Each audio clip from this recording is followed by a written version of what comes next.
And we're back. Red Eye, thanks for hopping back in. Blue Melody, thanks for the follow. Appreciate it. Appreciate you coming over. Been a while. How you been doing? Hopefully everything's been great. We just got done with our puppy stream. I ate, got my belly full. Petted the dogs for a bit and decided I wanted to play some Elite. So this is kind of an off-stream thing. I say off-stream, off-schedule. We normally play Elite always on Tuesdays, sometimes on Mondays, starting at noon. But I wanted to come back out because we're kind of like a long way away from home and in a very strange place. And I would like to get around to where the hell we was trying to go. But we were having a lot of problems with the nav and several other things. So we're going to go back and see if we can sort out what the hell is going on exactly. Because the last time, let's see if it's fixed by chance. No, it's not. So the problem, the concern, the whatever, the part that I don't understand is that this ship has a 70 light year jump range. Okay. Yeah, it's been a while. And that's where I'm going. I don't want to see where I'm going. I want to know where I am. Okay, this is where I am right now. Okay. Here's a star right here within 38 light years. Here's a star, 59 light years. Here's a star, that one's a little bit out of range. So that's at least 2, and that one we have targeted. So that's at least 3 stars within our jump range. But they don't show up here. So that's 3 systems within our jump range, and the only one that shows up is the one we have targeted. And I don't understand why, to save my life. I don't know why it's doing that. And it's been making it very difficult to plot a route. Because originally, I mean, it was just kind of a general idea of where we were going anyway. But we were trying to get right out in here. But we can't seem to get there. Because there's like a void in space. Now, I did look on some other external sites to see if there was a way to do that. And I did notice on the other sites, if I would have come back this way, because these are their spiral arms that come around. And if I would have came back this way and up here, I might have been able to jump around that to get out here. Of course, it's a bit late for that now. So what I'm trying to do now is I've been trying to worm my way this way somehow or another, seeing how the hell to get over there and get out there. Because this whole part of space in here has not been, there's not been too many pilots out there. But I imagine this is why. Because it's so damn hard to get in there. So at this point, we're just kind of going system by system, if you will, and trying to get over there somehow. See, look at all those stars that just popped in. There's all kinds of them here. There's one here. Here. So I don't know exactly what in the hell is going on. We'll try to plot a few in here and see what happens. I imagine it's the same stuff that's going to happen. It's going to go at about 20% and it's going to fail out. Or just completely untarget itself. It was doing that too. Probably made me think there was a bug in the UI or something.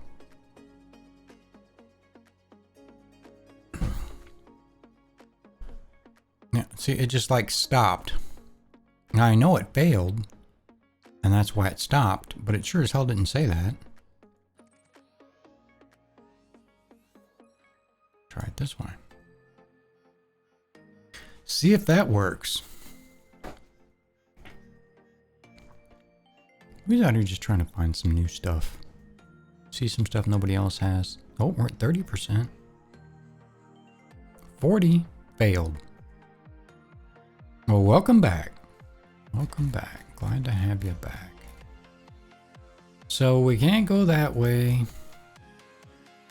I mean, I don't know what else to do here besides just keep trying to find stars to plot to get in that general direction, but I don't think we're going to have any luck. So we may just have to go somewhere else entirely different. Failed. I'm on realistic, so I'm not using any filters at all. Fastest route, jet cone boost. I wonder. The level 3 boost will get me to 140 light years. Let me see. Maximum distance exceeded. Out of range, maximum 20,000 light years. This is only 1,000 light years away. That's gotta be a bug. It has to be. Let's try a different star. Because I'm pretty sure... Let me make sure. I know I have.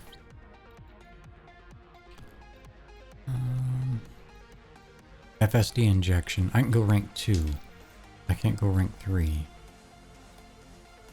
Because I'm missing arsenic. Well, that sucks. But I can do rank 2. About 20 of those.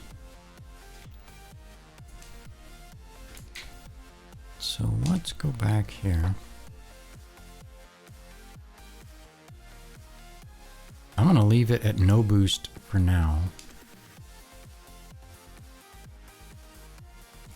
And then see when it fails if I can change it and then get there. Actually, you know what? Just out of stupid curiosity, because we can probably find arsenic around here somewhere, one of these planets. I'm gonna, because I know we can't get there. I am going to put this up to a rank 3 boost and see if it'll get us there. It's not maximum distance exceeded. It's only 1,000 light years. What the hell is going on? I'm so confused right now. This is the same kind of problem we were having before. Unlock that destination. I just don't... I failed to see what it is doing. Maybe we can force it to reset here. This is a whole 86 light years from us. Okay, it plotted that.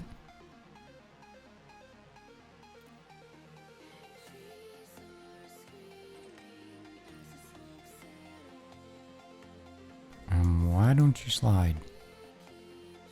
Oh, it is sliding. That's weird. Anyway.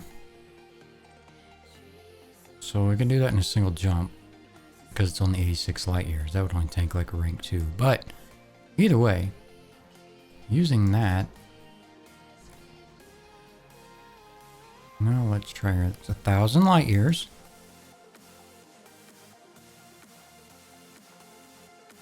Right? Or am I reading the number wrong? No, that's right. That's a decimal point and not a comma. It says maximum distance exceeded. It wasn't doing that before.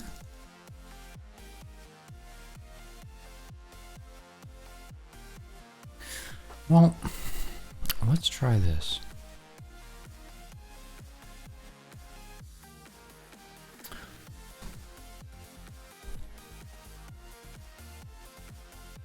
Let's try this. We are currently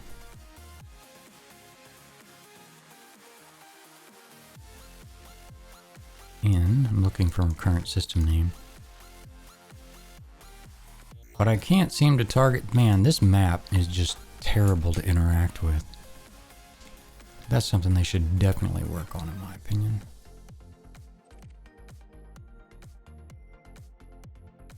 Okay. This is where we are. We are in... This probably won't even be in the system. DRYAUAIP GX TAC L 371. Okay, it is there. And that's probably just because I went there. Half this stuff was not in the system. We were looking before. And that other bookmark was GROECK TAC AW TAC V. No results found. Well, where's this one at? Let's calculate that real quick and see what it says.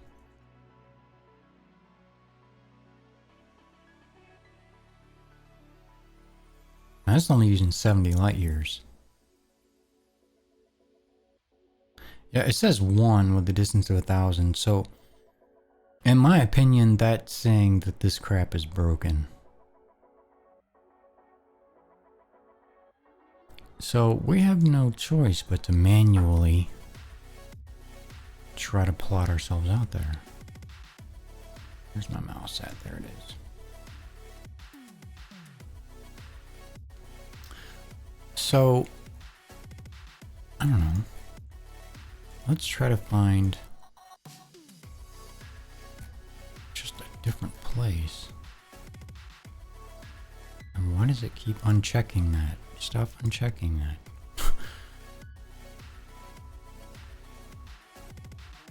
There's something about this area this game does not like.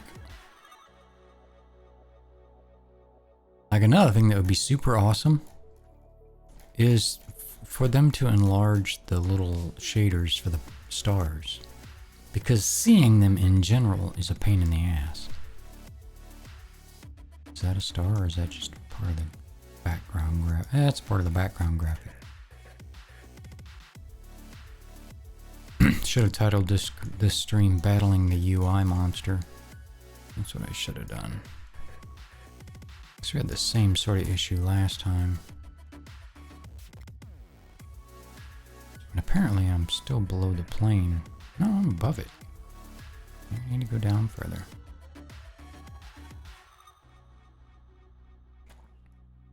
What's this? Here's some stars.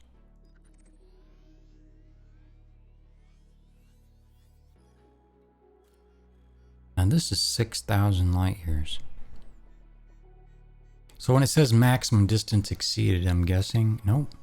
No, system map unavailable. Well, we don't care about the system map. We didn't ask that. Just plotting route failed. Let's try it now.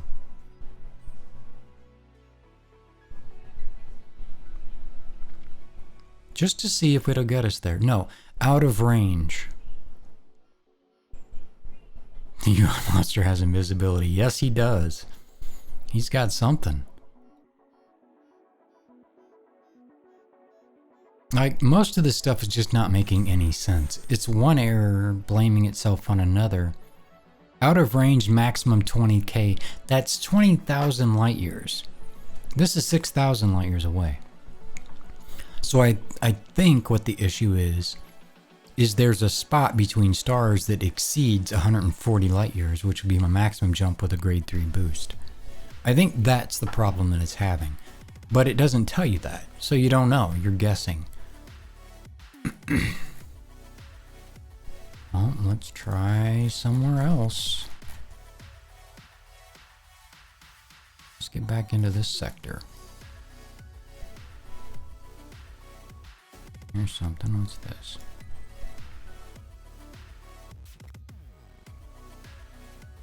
Turn that boost back off. I didn't even try to plot. There we go. And see, that's what I mean. That's some of the little stuff that's happening with the UI that makes me think there's something wrong with the UI in general. Now it's not even plotting. Here it goes. I don't get it. The issue could be that in order to get that 6K light years as a crow's fly, you end up going over 20,000 light years.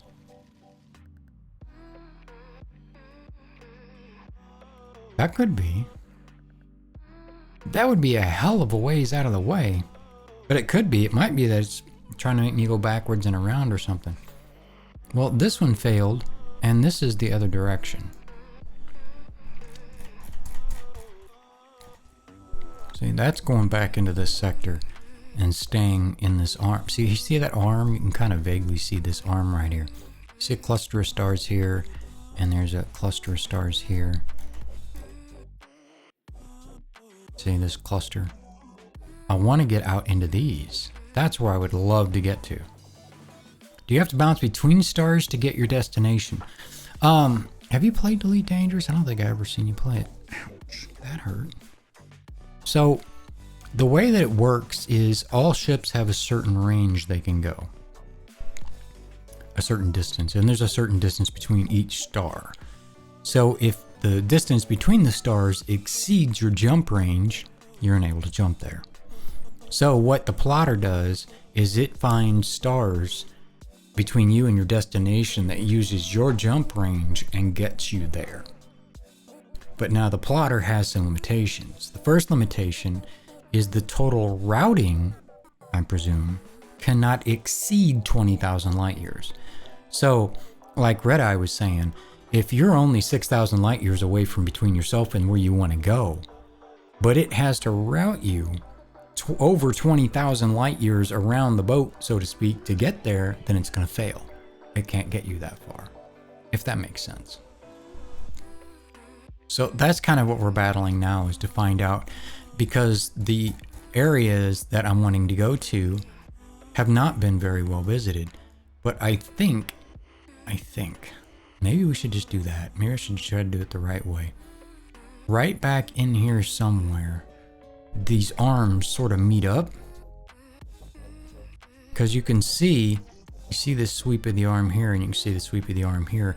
And we came through like this, and we're not able to get over there. But if we back up to here, we might be able to come out this way. Maybe we should just try that. And we might find some new stuff along the way. There's some nebula over there. This is all the stuff, if I remember correctly, that actually exists in real space. That might be kind of cool, but that's not really what our goal was. Our goal was to get over here. Let's see if we can find some star in here somewhere, just to get back over this way. Never played, looks interesting though. If you like sci-fi and you like kind of space flight simulator sort of stuff, it's a very good, very chill game. Might be worth going back to go forward. Yeah, that's what I'm thinking. And actually, right now, you can get this game on sale on Steam. I think you can get the whole Commander package and everything for like 18 bucks, and it's normally 40. So if that's something you're thinking about, I might think about picking that up. Something else just to have it if you ever decide to try it. It's good fun. You can play private, your own private solo session. You can play in private groups where only you and your group are in the universe. Or you can play in open play where everybody that likes to PvP and stuff, they're all in open play. But it's a real simulation of our galaxy. And you get to fly all over it, which is kind of cool. And there's some aliens and some science, and there's not too much crafting. They have engineering, but it's not quite what it sounds like it is. Hopefully that's all coming. We're supposed to get a big update in 2020. Well, I gotta find some stars to get to. There we go. Okay. How far away are these? These are 14,000 light years. Impoverish, hey, what's going on? I haven't seen you in a bit. Hope all is well. Oh, Twitch ad, yeah. Gotta love those.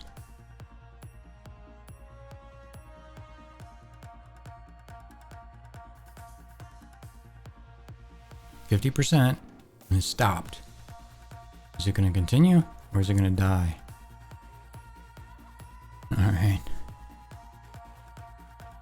Yeah, man, thanks for coming. Appreciate it.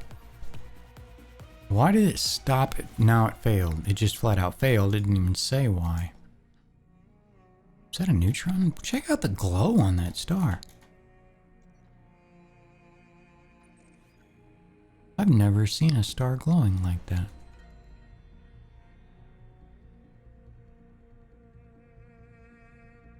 That's actually really cool looking. Now I really want to go there just to see what the hell that is. It gets to 50% and fails.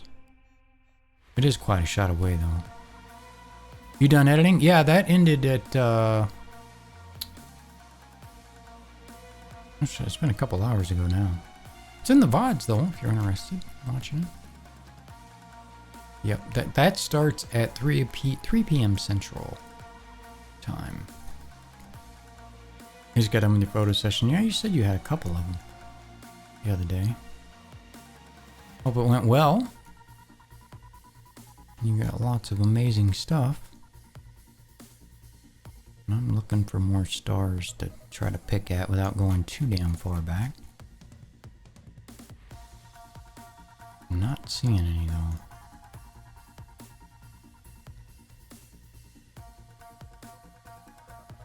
Looked like there was a cluster of them here, but I don't see any.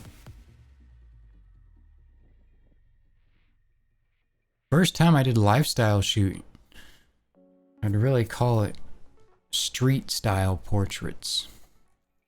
Yeah, street photography can be kind of cool. Lifestyle isn't my bag of tricks. I mean, I can do it, but I don't care to. It's not my thing. But yeah, some people really like them. Thought I'd just seen a star and it like vanished. What the hell is that? There it is. That's 10,000 light years away. Let's see what we get out of that. Stupid autocorrect. Right? It's my nemesis as well. Will we get past 50% this time? No, it's going to stop at 50%. Wow. Just wow.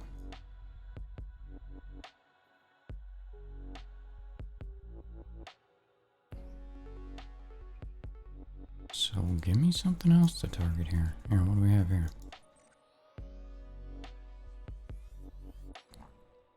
This is only 7,000 light years away. First photo shoot I ever incorporated detail shots. Yeah, cool. And that just flat out failed. Oh my gosh. How far do we need to go back to start getting a damn route?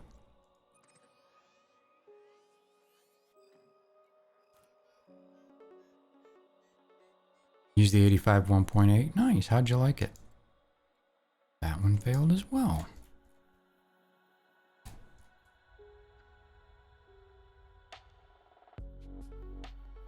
There's a bazillion stars here. I wonder if it's because of the pocket that I'm in right now. I may be stuck there. Hell, I don't know.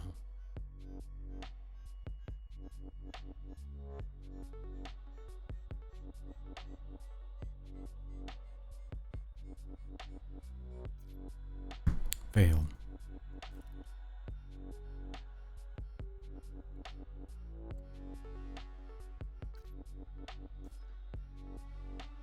I'm trying to bump up the boost, see if there's any level of boost that'll not fail, but it's acting stupid.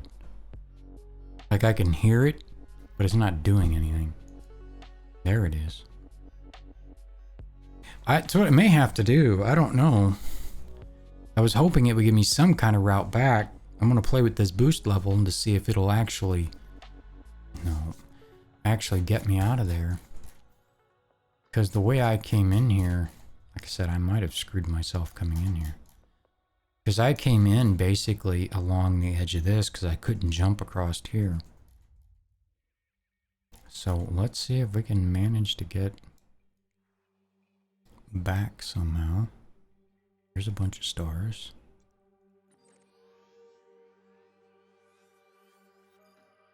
Not very far away. It's not even letting me plan it yet. See what I mean? There's so many bugs. Now it's just sitting at 0. The client misplaced her laptop. That's no good. Sounds like an expensive mistake. Did they find it?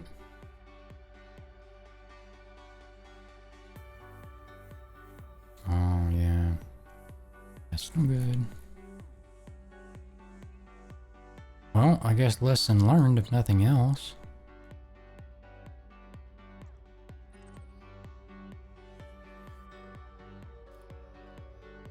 I wish we had a better map system. This is killing me. Killing me, Smalls.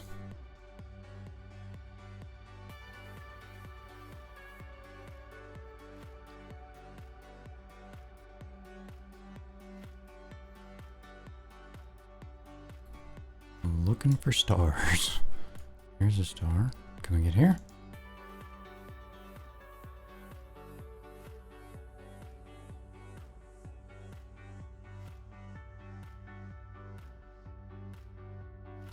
No I don't understand that last sentence. No find and she didn't back the information either? I don't understand. I can internet speak pretty well, but that one stumped me. Failed.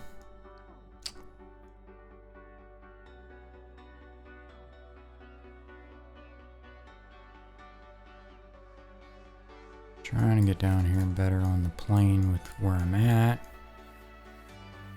There's all kinds of stars here.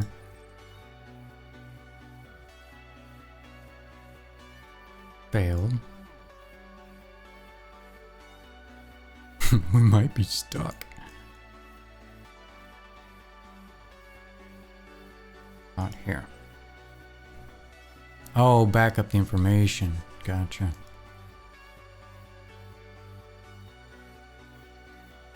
Yeah, I don't keep too much on my laptops. Not that I don't back up. I mean, my work laptop has a lot of stuff on it, but it's all backed up elsewhere. For that reason, because you just never know.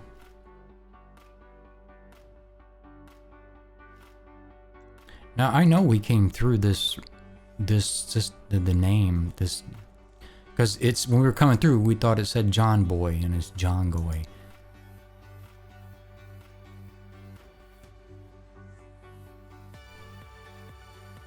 Yeah, I don't think I've ever had a model sign a release for personal property.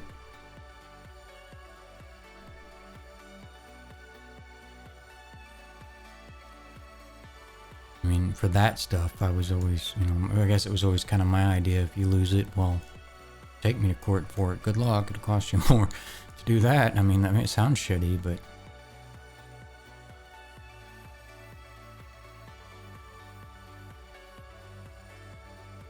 really? So it just stopped planning? Just randomly?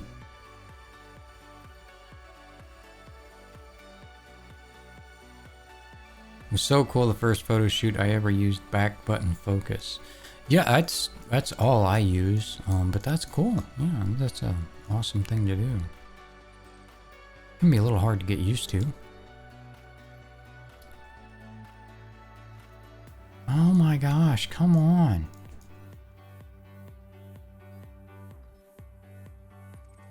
Okay, well, can we get back here? Because I think that's where we came from.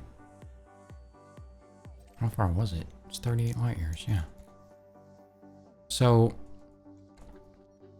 and that's 108. So should be able to jump there, and we can jump there, and then we can jump over here. We should be able to scooch our way out of here, but I don't know why the hell it wouldn't just plot the damn thing.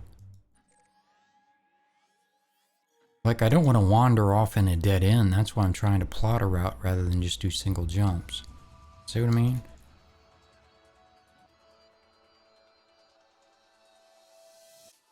Oh, screw it. We're just going to go there and see what we can do. You want to shoot at a professional level or a really good enough. Well, yeah, I mean, we all do. I mean, my work's okay. But you just gotta find your style. Find what you like. And work towards it. Find a mentor or someone that you like their work, and Go for it. Nice, dear. And see what they do and what they use. And kind of find your own way. This is your first visit to the system. I always like the moody stuff, so that's how I shoot. Low light, low key. Is within limits. All other systems are now at normal levels. Scanning for information. Fuel this up. Main sequence Star C is notable, with an unusually high solar radius at 0.6. You want to start studio photo shoots? Yeah, It's it's an orange red light. if you get a place to do it. Body remains to be scanned. The biggest problem starting out doing studio work is having a studio to shoot in, because people that how many didn't say people are very reluctant to come to someone's home studio, so that's a challenge.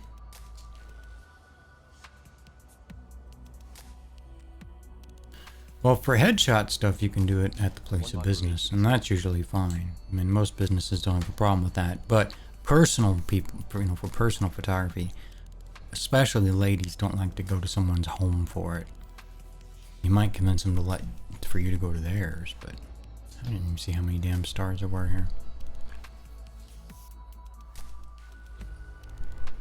4. Studio per hour is 45. That's freaking cheap.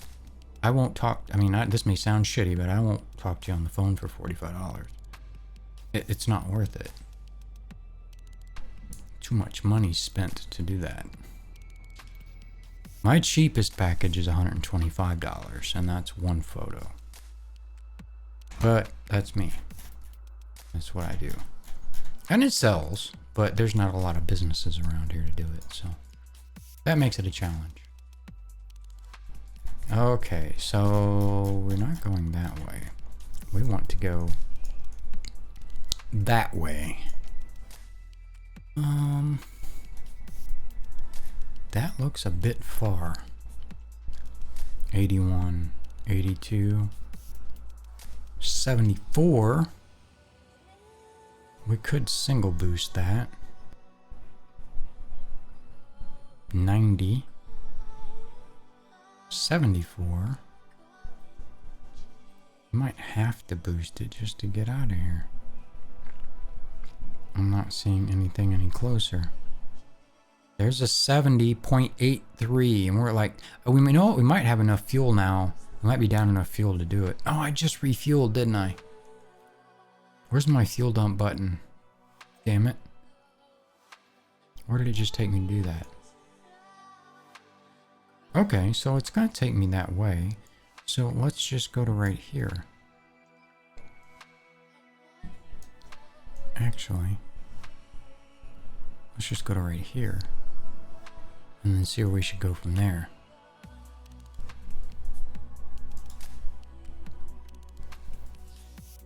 Oh, the cost of the place to rent. Gotcha. Do you have a local chamber of commerce?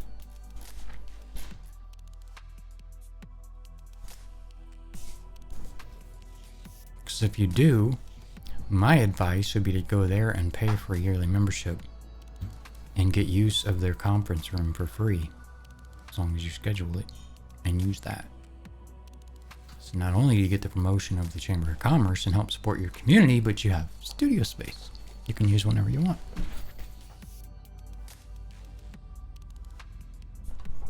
At least the Chamber of Commerce I've worked with have that. You might check with them first, but at our chambers, there's generally a conference room that any members can schedule. Jump in progress. Closing transit to the Dry GX-LD7-1 system. Yeah, it's helpful. Visit to the system. I think my Commerce membership's 300 something a year or something like that. It's not too bad. She started the dryer, so we're gonna hear that. Yeah, definitely reach out to him.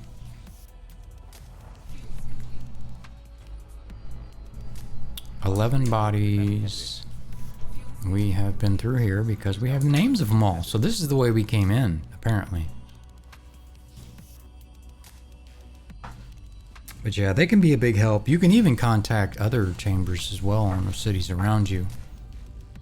Because sometimes they have cheap memberships, and you'll get in their member directory and all that, which will give you local access, local numbers, local listing. Leaving system. Telemetry obtained. People is traveling to the dry IPC-MD7-0 system. This is your second visit to the system.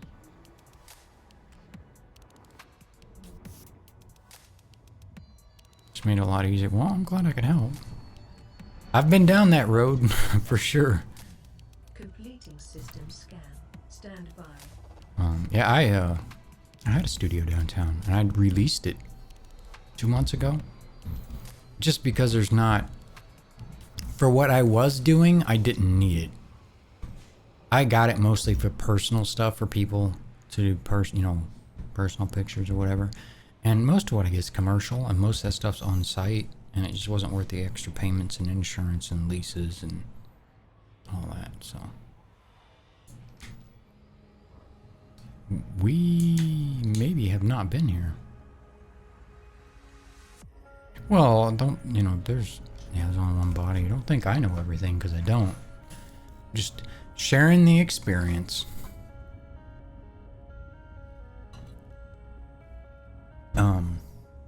You can also contact your,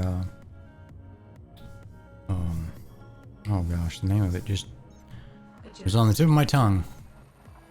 Destination confirmed. It's the SBA, Small Business Association. Second visit to the system. They can get you lots of information and stuff on small business and good ways to start, coming up with a business plan, 3, all that good stuff. 1. Scanning.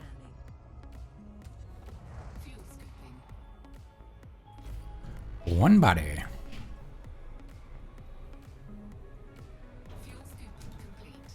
Maximum fuel.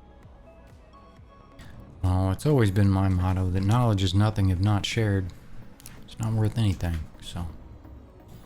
And I have opinions like you wouldn't believe, so. If you want opinions, good or bad, I'm full of those. Like most people.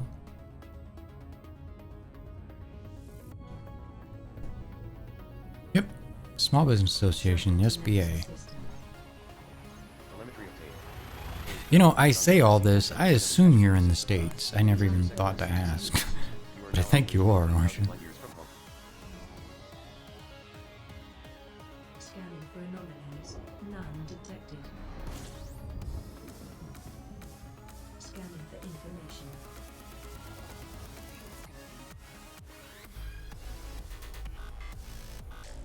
Four bodies. All stars. Been here. Okay, we're at your destination now. Philadelphia. Okay, yeah. I've been to downtown Philly once. I worked for a communications company. We were rewiring a post office down there. And the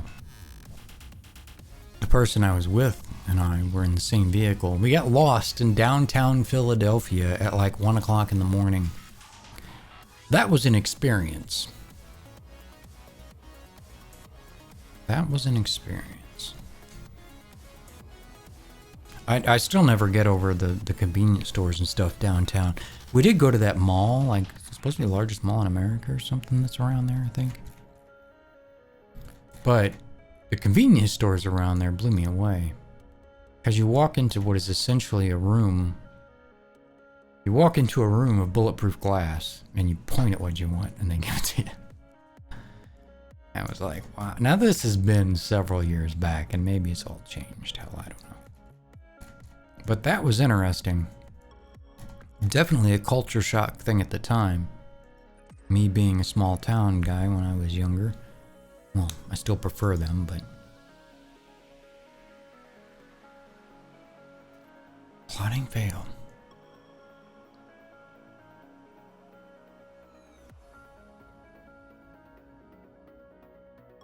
So we're still having the same issue.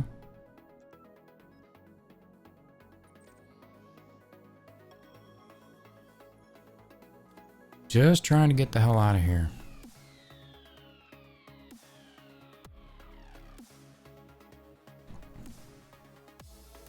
If I can't sort it out too soon, we'll just rebuy express it back.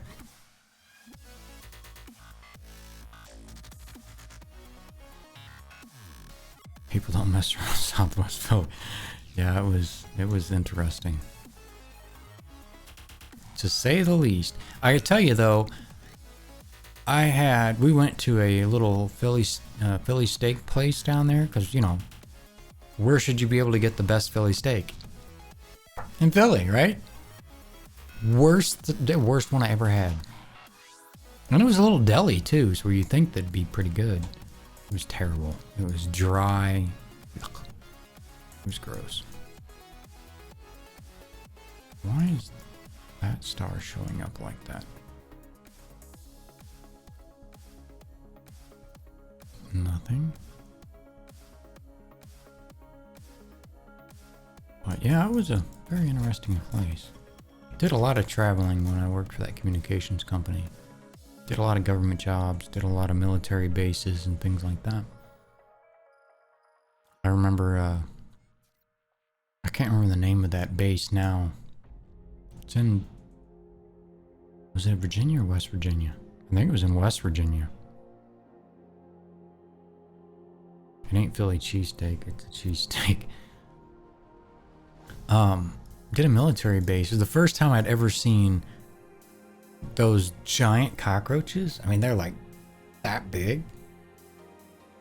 They were in these barracks. Blah. That was just because we had to pull data cabling through the barracks. And you just see them on the walls. Whew.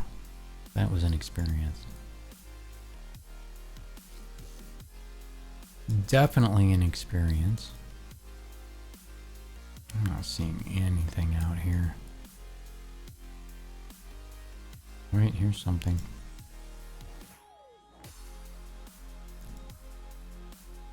Of course it failed. Why wouldn't it fail?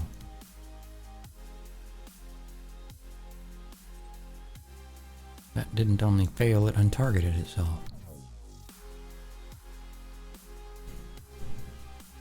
It's the same part of space because it has the same names, the same prefix. So we're not that damn far out.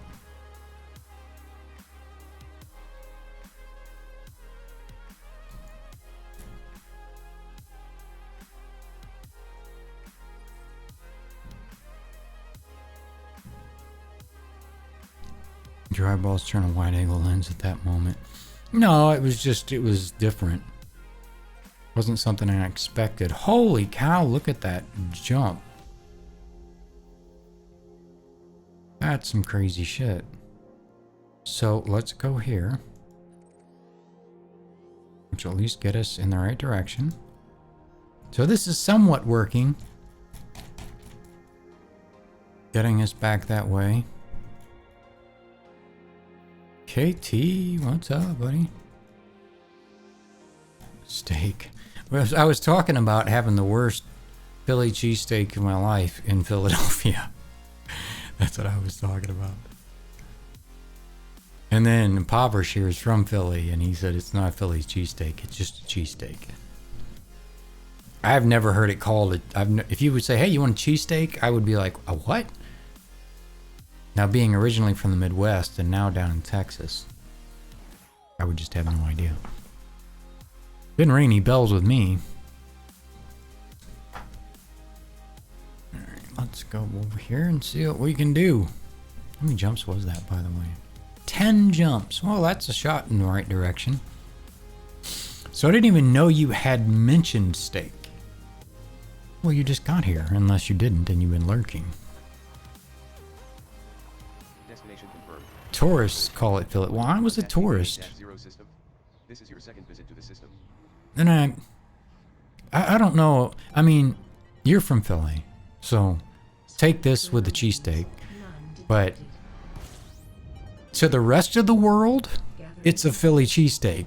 In Philly, it might be called a cheesesteak. But to the rest of the planet, it's called a Philly cheesesteak. So maybe it's actually called a Philly cheesesteak, but to the locals, it's just called a cheesesteak. I think that's how you would say that. That's my story, and I'm sticking to it. I don't know, but it wasn't very good, that's for sure.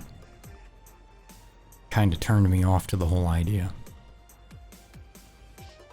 I'd actually buy something called a Chicago cheesesteak. I don't know. Presumably Chicago is known for its pizza. Punch Out TV. Thank you for the host. I appreciate that. When are you coming back to Philly? Never. I mean, never is a long time. You never know what can happen. But no plans to. That was, holy crap, that was 20 years ago, I think. So how you doing, Punch Out? Streaming? Hope you had a good stream. We're goofing off in Elite. I'm lost out in the middle of nowhere with out of jump range and trying to get back. And you're the first stream I found in the last 5 games where you had thanked me for a host or really had any interaction. That happens a lot. And it helps to know streamers in general for that reason, I find. Because I've had a few times I've hosted or rated and it was just like oblivion. Nobody said anything. I'm like, wow, well, you know, just to pay thanks or anything like that would be awesome. So I appreciate that. Appreciate you dropping in. And welcome to Raid here anytime. What game were you playing?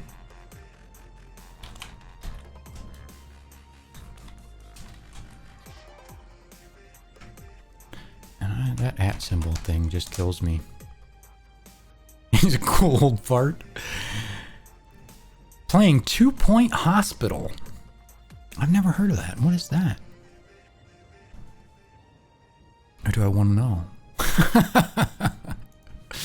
I'm not sure. No, but honestly, I've never heard of it. I don't know what it is. 2 bodies. Been on Twitch for 6 years. I've seen a lot of streamers only stream for fame or fortune. Guess that's mostly due to these newer influencers. Yeah, I created my Twitch account when Twitch was Justin TV.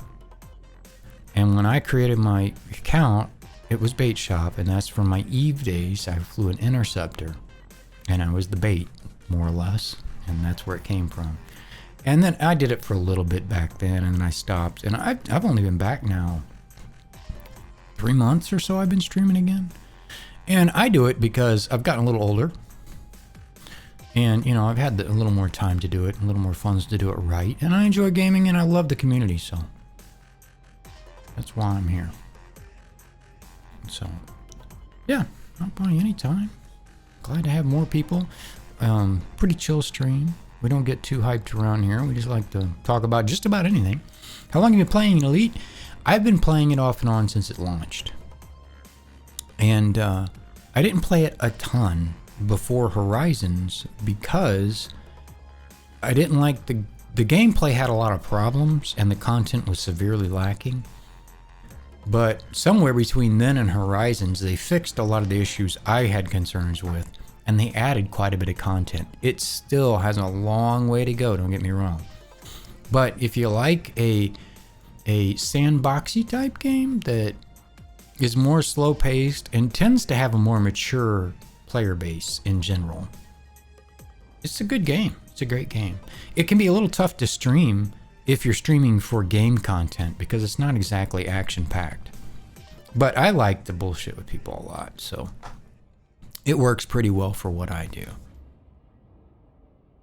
1,700 hours in it so far. Nice. Yeah, I don't know how many hours I have into it, honestly. Not a ton. I'm sure it's not 1,700 hours. Actually, since the past 4 or 5 months, I've only been able to play it a couple times a week just because of scheduling. Mostly PvE since PvP got pushed out due to engineers being a thing. Yeah, I don't know. I'm not much of a PvPer in Elite. I just don't really enjoy the mechanic. I like the exploration and the science and stuff like that. And just being in the universe. That's what I really enjoy about the game. But I do watch a few streamers that PvP and whatnot. They seem to be enjoying themselves. But yeah, I don't know. I just have to take your word for it there. I don't know what they do.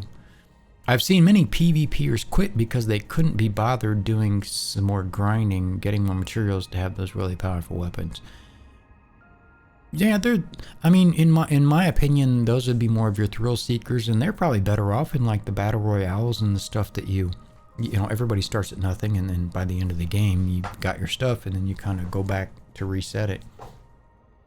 Or something like that. I used to PvP in like WoW a lot and whatnot, but I say a lot. I never really got into the arena thing once that was a big deal, but I used to do the battlegrounds all the time. That was fun. I enjoyed it.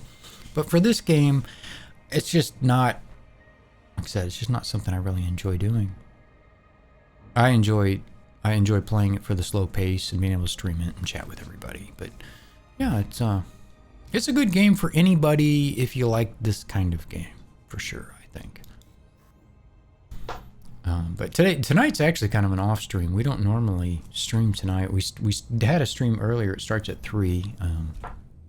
I do photography work for a local shelter, animal shelter.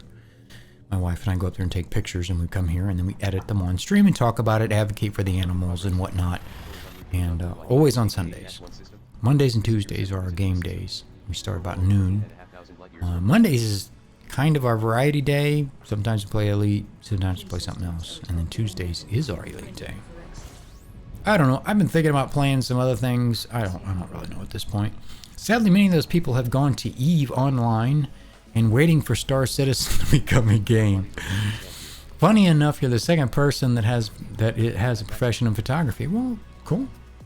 The more the merrier, in my opinion. Impoverish in here does photography as well. But I've enjoyed it. It's been good to me. We've been here.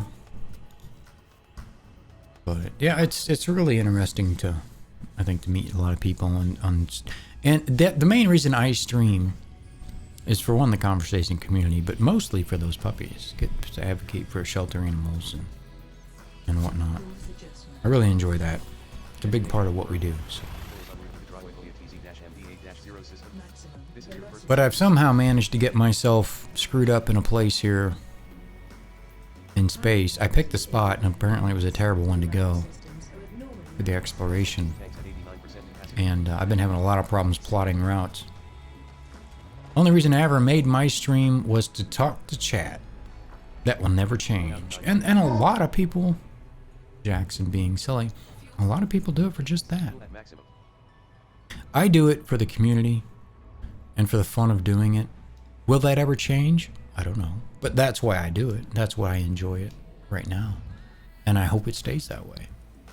But I learned long ago, never say never, because you just never know what'll happen. How things will go, what might change, or what might not. It might, I may end up moving or something, or not having a good internet and have to stop streaming, or who knows? Who knows what can happen? But I've gamed all my life, so it's not like it's a new thing. Are you still on your way to that bright blue star? No, that one, I don't even know where that is anymore. But that was like 14,000 light years, and I was just trying to get it to plot a route back that direction, but it still wouldn't do it. So right now we're on that 10 jump. We've got 7 left. That 10 jump route, because we were headed out there and we had to skirt around this way to get here, and now we're trying to skirt our way back because I think if we get back into here, we can come out here.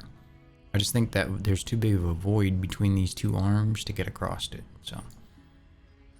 Streamlabs breaking internet outages and all that stuff a streamer has to deal with playing games happened to many people. Yeah, a lot of people that don't stream, and before I started doing it again, don't realize how much crap there is involved in making it work. It's nuts. A non-engineered? No, this one's engineered. It's full science, though. It's not stripped down. It's not a jump anaconda, so to speak. It does 70 light years, which is respectable, but I also have SRB bays and all my science stuff on it. Because that's what we're out here for. It's just to explore and have some fun and maybe do some science.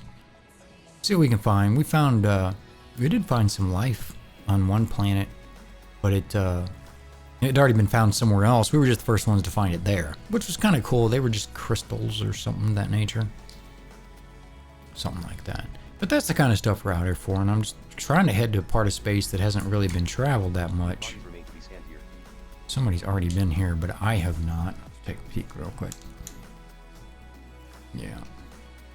And to find new stuff and see what we can do. Yeah, it's not bad. It's a pretty decent ship. It is engineered to some degree. I don't remember how much I engineered it, but frame shift drives engineered, the shield generator, life support, I lightweighted that. Sensors, I probably lightweighted that. So it's a little bit.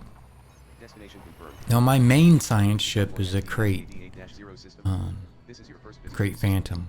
But the jump range on it is only 50? Something like that. So it's more for the local stuff, collecting materials and doing science on local stuff. Scanning now. This is my long range one. This star is notable, with an incredibly old age of around 9 billion years. Oh, this star is only 9 billion years old. 24 Common and bodies. notable, with a metal rich ring.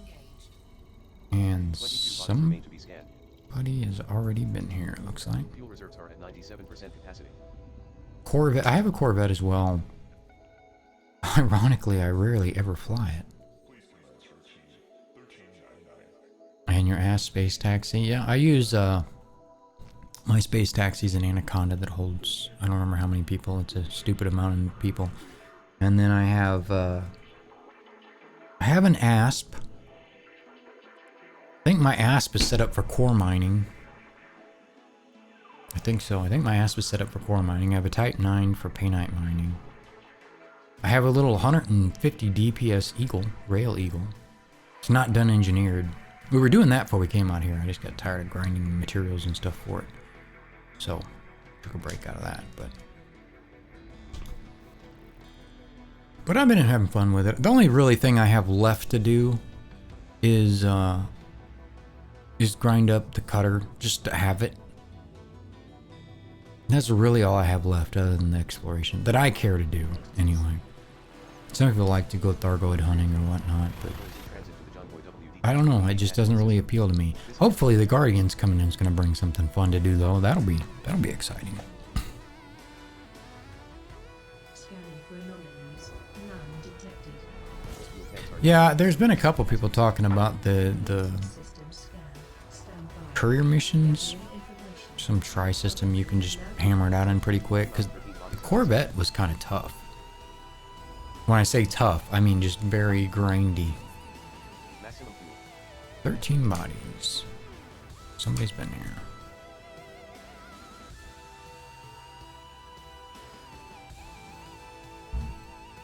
But that's really all I have left to do.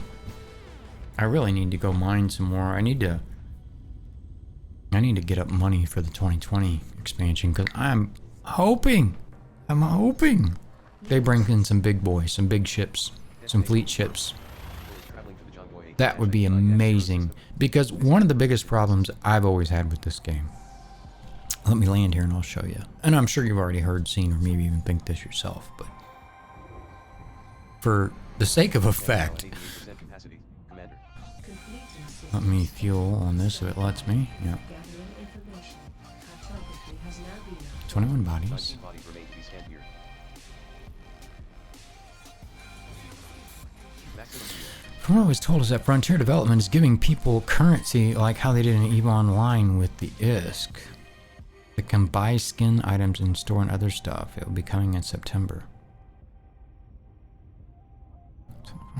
Giving people currency like they did in EVE.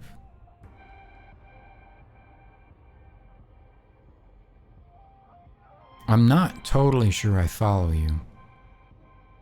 When, like EVE giving ISK, I didn't know CCP ever gave people ISK. Not that I recall. Maybe I'm just misunderstanding what you're saying, which is very possible. I thought at first you were talking about the pilot license that you could buy with real money and then turn it into ISK. I hope that's not what they're trying to do, because if that is, you just ruined the game for me.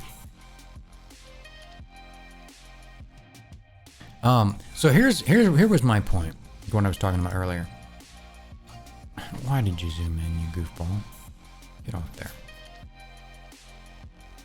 So we have this huge galaxy with billions of visitable stars.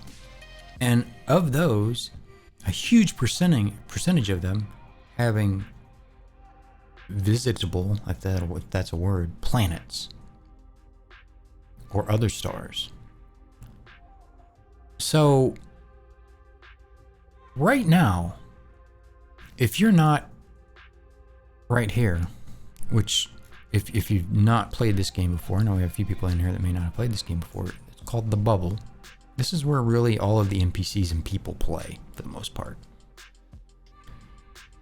If you go over here, okay, you're going to find, with good chance, really good chance, 100%, other than NPC interaction, 100% of everything you will find right there, you will also find right here.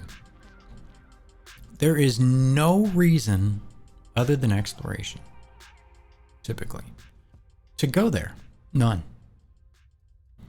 So, and that's not very far. That's probably 20, 30,000 light years-ish, somewhere in there.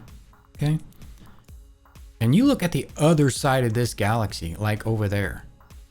That's 75,000 light years away. Other than to just do it, you have no reason to go there. You have no reason to expand.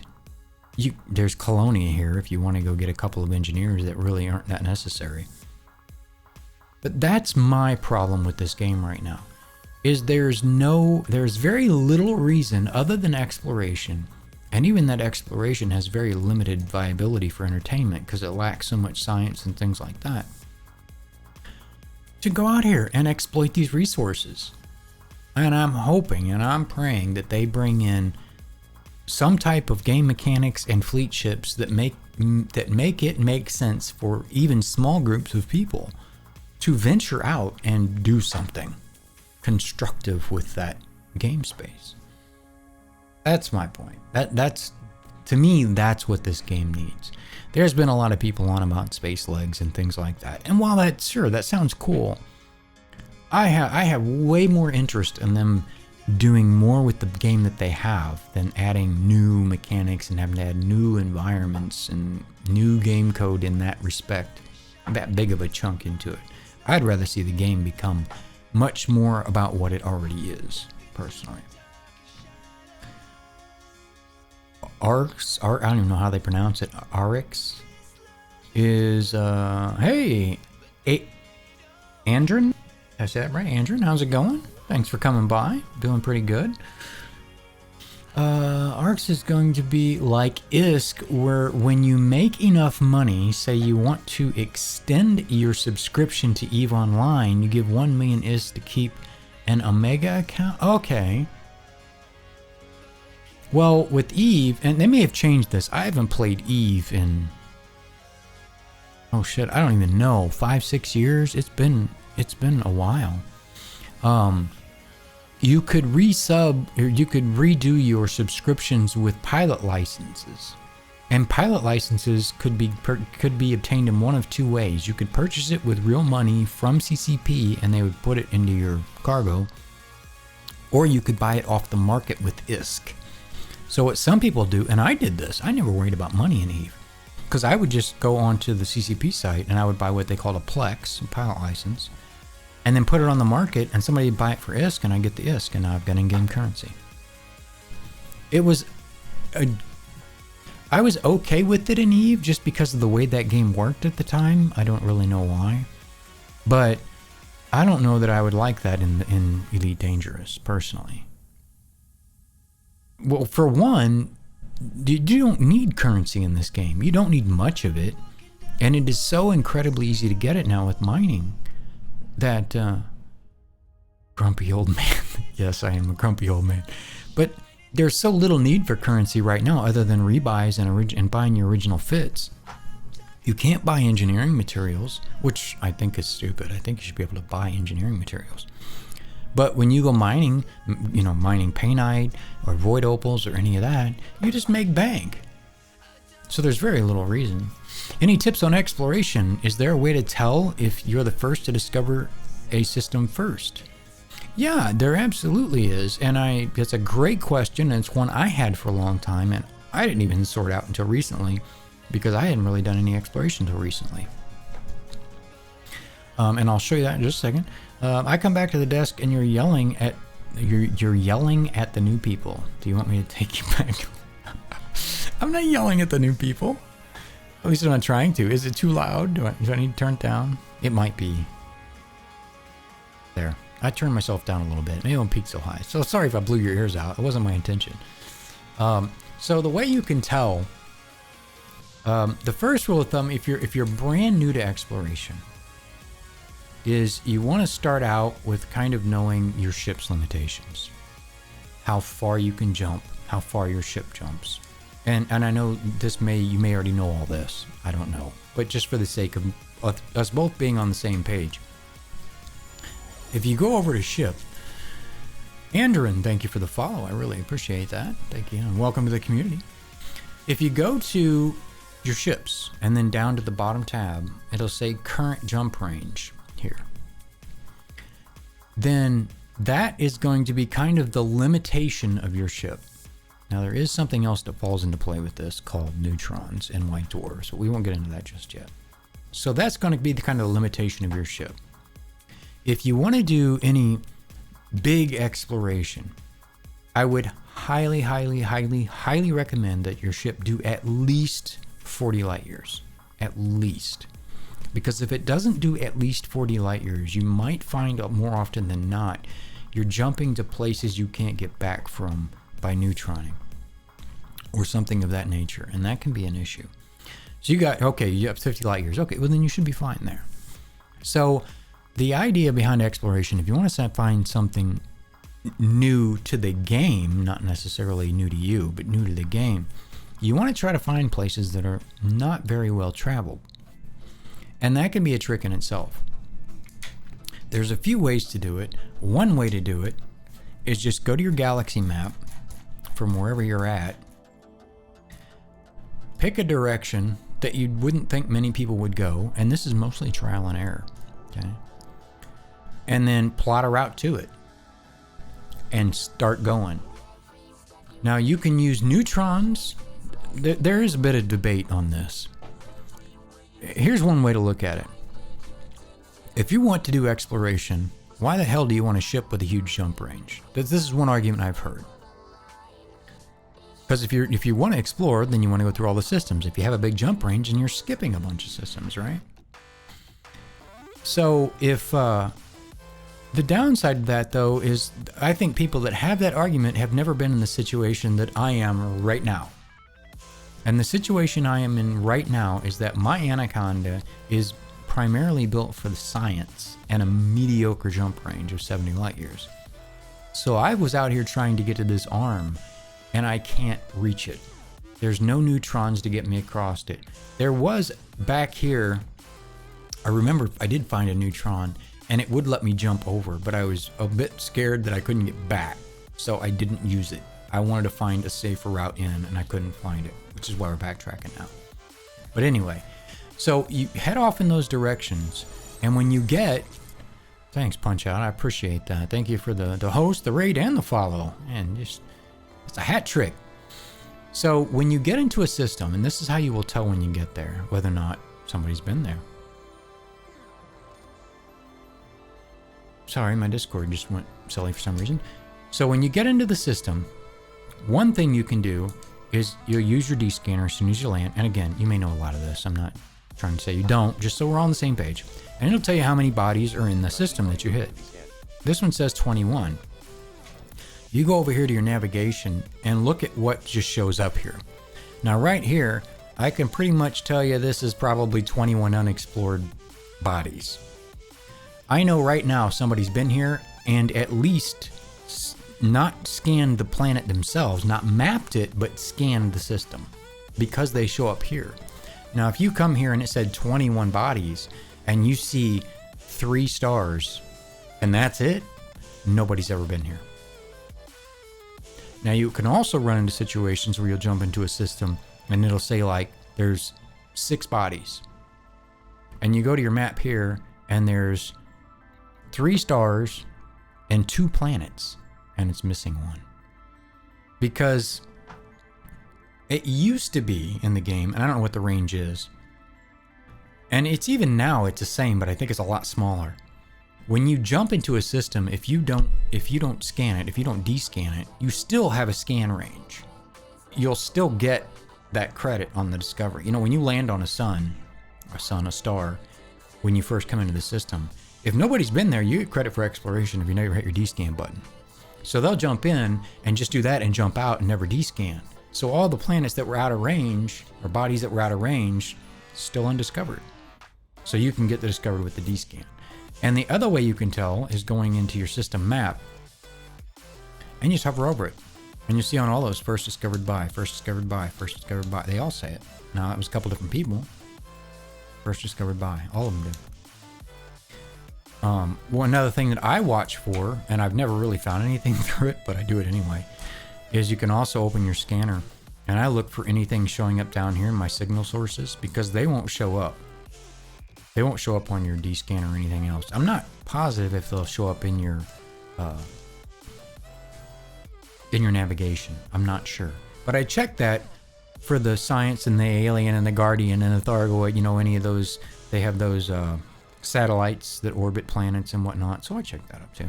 Yeah, voice attack set up to honk. Yep, same here. Same here. I also have the Eddie plugin. If you don't have that for voice attack and you like exploration, that's a really good plugin to get. EDDI plugin, because not only does it feed EDDI mapping information so that when people go to use the plotters and stuff, that it all makes more sense and everything comes together, but it'll feed you back a lot of great information as well. I've tweaked my scripts for scanning, so when I'm doing the signal sources or looking through planets that way, it will only tell me about the planet if it's worth over, I think, 250,000 credits is what I have it set at. Because before, when I was doing it, especially streaming, Eddie was so far behind that he never shut up. So there are those things you can do, but I highly recommend that plugin. But did that answer your question for how to know in a system whether anybody's been there? And kind of how to tell at a glance without having to necessarily go into system map and everything else? That's just kind of the quick way to just see, yeah, no problem. I'm glad to help. But that's how I do it. So I find that to be a great way to just quickly do it.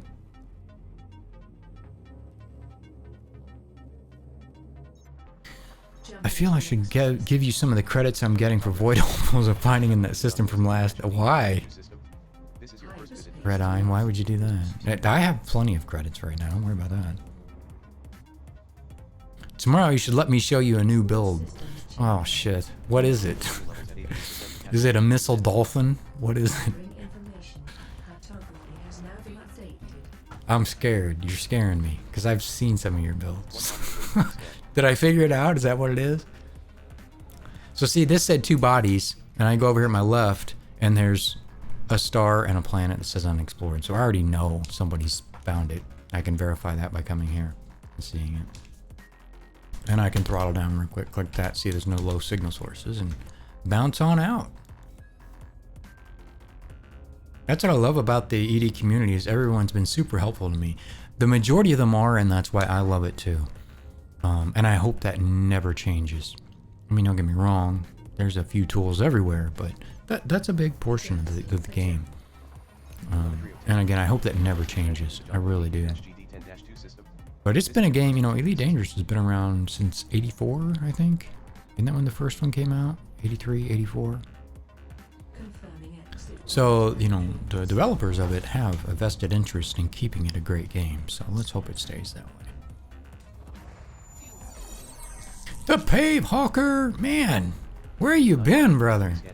I am missing you, that lovely voice of yours. And I sure hope that all works out.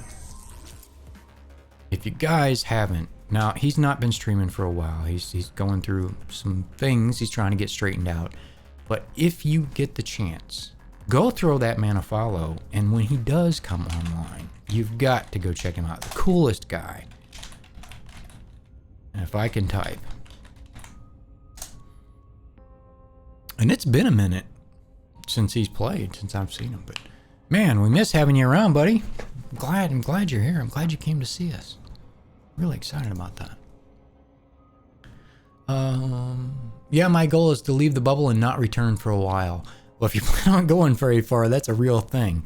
The very first time I went on this exploration shindig, and I went to the wrong map. I went system instead of galaxy map. I'll show you where I was going. I was in the bubble. Right here, I was in the bubble. And that bookmark over there is where I was going. Now, this was right before I started streaming. And I thought, about right in here, I thought, oh, how cool would it be to stream? And about right in here, I thought, okay, now I got all my stuff together. And then about right in here, I thought, man, this is going to be forever. Can I entertain people while I do this? And then I came back home. So that's as far as I've been, but I was headed over there. So, you know, if it's something you like, if you like the exploration, it can be a bit monotonous at times because finding new things can be a trick, but that's what's great about the game. You can do what you enjoy. And if you enjoy that stuff, then do it. Do it. 10 bodies, and asteroids don't count as bodies. So we got 1, 2, 3, and those are pretty close. So either I just pinged them or somebody's been here and pinged those, but it's missing the rest. So let's see if I'm right. So somebody has been here. Picker, and Phalathanian. I don't know. I'm gonna hurt myself by pronouncing it. So they've been through here and found those two, but there's more, and they're not here. So let's take a look. We have some ices and some high metals. And here's the one, those asteroid clusters, that's what that is. So let's see what we can find. Maybe, and this is all on my HOTAS, which sucks. I really need to get it on a mouse. I've been saying that forever. I still have yet to do it. And Casey, did you tell me, you didn't ever tell me what build? You should let me show you my new build. What build? I want to know what build. And I'm like, if you're going to have to come 10,000 light years out of the bubble. If you want me to see it. Oh, and PoE. You're killing me. Killing me. Okay, this is one of the first two because there's that guy that discovered it. So these are the two that were kind of close, which is all right. We'll skin and get them out of the way. Okay, here's the other one. So now let's go find the ones that have not been found. Well, it looks like they may have been right in here too. Maybe they just got a bigger orbit. See, this one now my name will be on it if I make it back. If I make it back to the bubble, which I may not at the rate I'm going. So that's just, like I said, that's an easy way to kind of deduce whether or not somebody else has either been there or found everything or what have you. Now, when I'm scanning, I also watch, and this is preference. Most of the people I watch that go exploring don't do this, but I'm always looking under locations and wait till that finishes. If it grinds, because that's how you're going to find if it's not in space. That's how you're going to find new life forms or rediscover life forms in different places. And we have found one of those since we've been out. They'll show up as biologicals there. So I always wait if it says that it's still looking. Got a couple in here. What build are you working on in PoE? Is it another bazillion minion build, I presume? Which is just a shame you gotta level in that game, because I enjoy the game. It's the leveling I can't stand. I would never minions, whatever. You know, and I would never complain about anything either. Well, we've got another one around here somewhere. It has no minions. Okay, well, cool. Well, you'll have to tell me about it later, then. Well, it's a single icy body. And it's way the hell out here by itself. Wow. It's complete, nothing on it either. So now, when we go back, now we'll see all of the bodies. Because the asteroid clusters don't count on the body count. I guess you would say. So we're out of there. Onward. Maybe. Apparently the dogs have spotted someone going down their street. Jackson hasn't been in here in a while. I have to bring him in here too at some point. And I really appreciate that Prime sub, Pave. That, as you know, that's a pretty big deal to people. And I really do appreciate it. I don't have any, unfortunately, special benefits at the moment. But I'm working on it. I'm working on it. Working on getting it there. You've got one of my cool icons now. How dare they go down this tree at the dog's permission? I know, right? Exactly.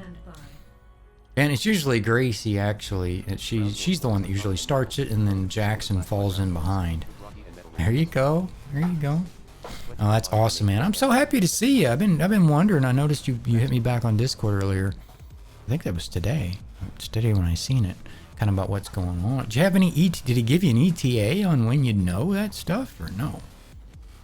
Because, man, it sure seems like the VA's dragging that stuff out. Holy cow. Hopefully soon. But Gracie's a Great Dane Blackmouth Cur mix. And the Blackmouth Cur in her, which they're kind of herding dogs, and they keep other dogs away from the goats, sheep, whatever in the hell they're herding. So she's pretty bad about it. But then she gets Jackson going, which is our 140-pound Great Dane. And when he barks, he like shatters the windows. And then that gets Cage going, and he's our German Shepherd Lab mix. And I do have a puppy cam, but there's no puppies in here right now. Let me see. Dog cam. Dog cam? Yeah, there it is. A dog cam there. There's no dog to see at the moment. So maybe then one of them will come. Awaiting an appointment to be scheduled with the VA. ETA soon will call you. Man, that just sucks. I mean, I don't understand that. It's the VA. Now, I say that from the civilian side, meaning you should get preferential treatment when you go there, to some degree. But I'm sure from your side of the aisle, you're like, no, it's the worst ever as far as time. That's just, man, that sucks. It just really does. I wish it wasn't that way. I miss having you around in the elite community, sharing your knowledge. 24 bodies, so there's a ton of stuff here to scan out. And I sure hope they get back to you soon. I mean, even if I thought of this too, what if it's something like serious? You know, and a month could make all the difference. I don't get that. This is inspiring me to get back out there and explore. We'll do it. I mean, you could lurking is loving too. You can hang out and listen to me gab and complain and bitch and hop to it. Get out there and do it. Nothing there. What do we have? Boy, that is one huge gas giant right there. I don't know if I've had one that far to the right. Another gas giant. We get any? No, ices. We got a rocky. High metal content. Some metal rich and some asteroids. So nothing too fancy. But I say that. I think it was.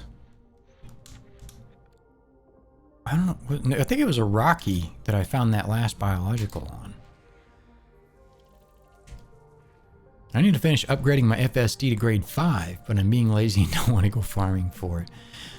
Many people would tell you, and I know Pave would because I've heard him say it 1,000 times. I'm guilty of it though. Don't grind in this game, you don't need to. Just play it and everything will come to you. And essentially that is true. In a game of this magnitude that is kind of in the content situation it is currently, if you really grind hard for stuff, you're going to burn out fast and you're going to run out of things to do really quick. So, you know, even if your FSD is not quite 5, that's still plenty to get out there and explore. You don't have to go that far. Right, with that, actually, even going towards, I like that advice. I knew you would. If you have a shorter jump range, just instead of going away from the center of the galaxy, go more towards the center of it-ish, because all the stars will be much denser and you won't have much issue with jump range. Just got my 6th exalt this week. Nice. Well, when you can use those exalts to buy me a level up, you let me know, because I would love to do that. That would be amazing. You can also go to, oh, that was scanning. You can go to, let me see if I can find out where that was again. What the hell was even the name of that site? I'm looking, that was Geological 10.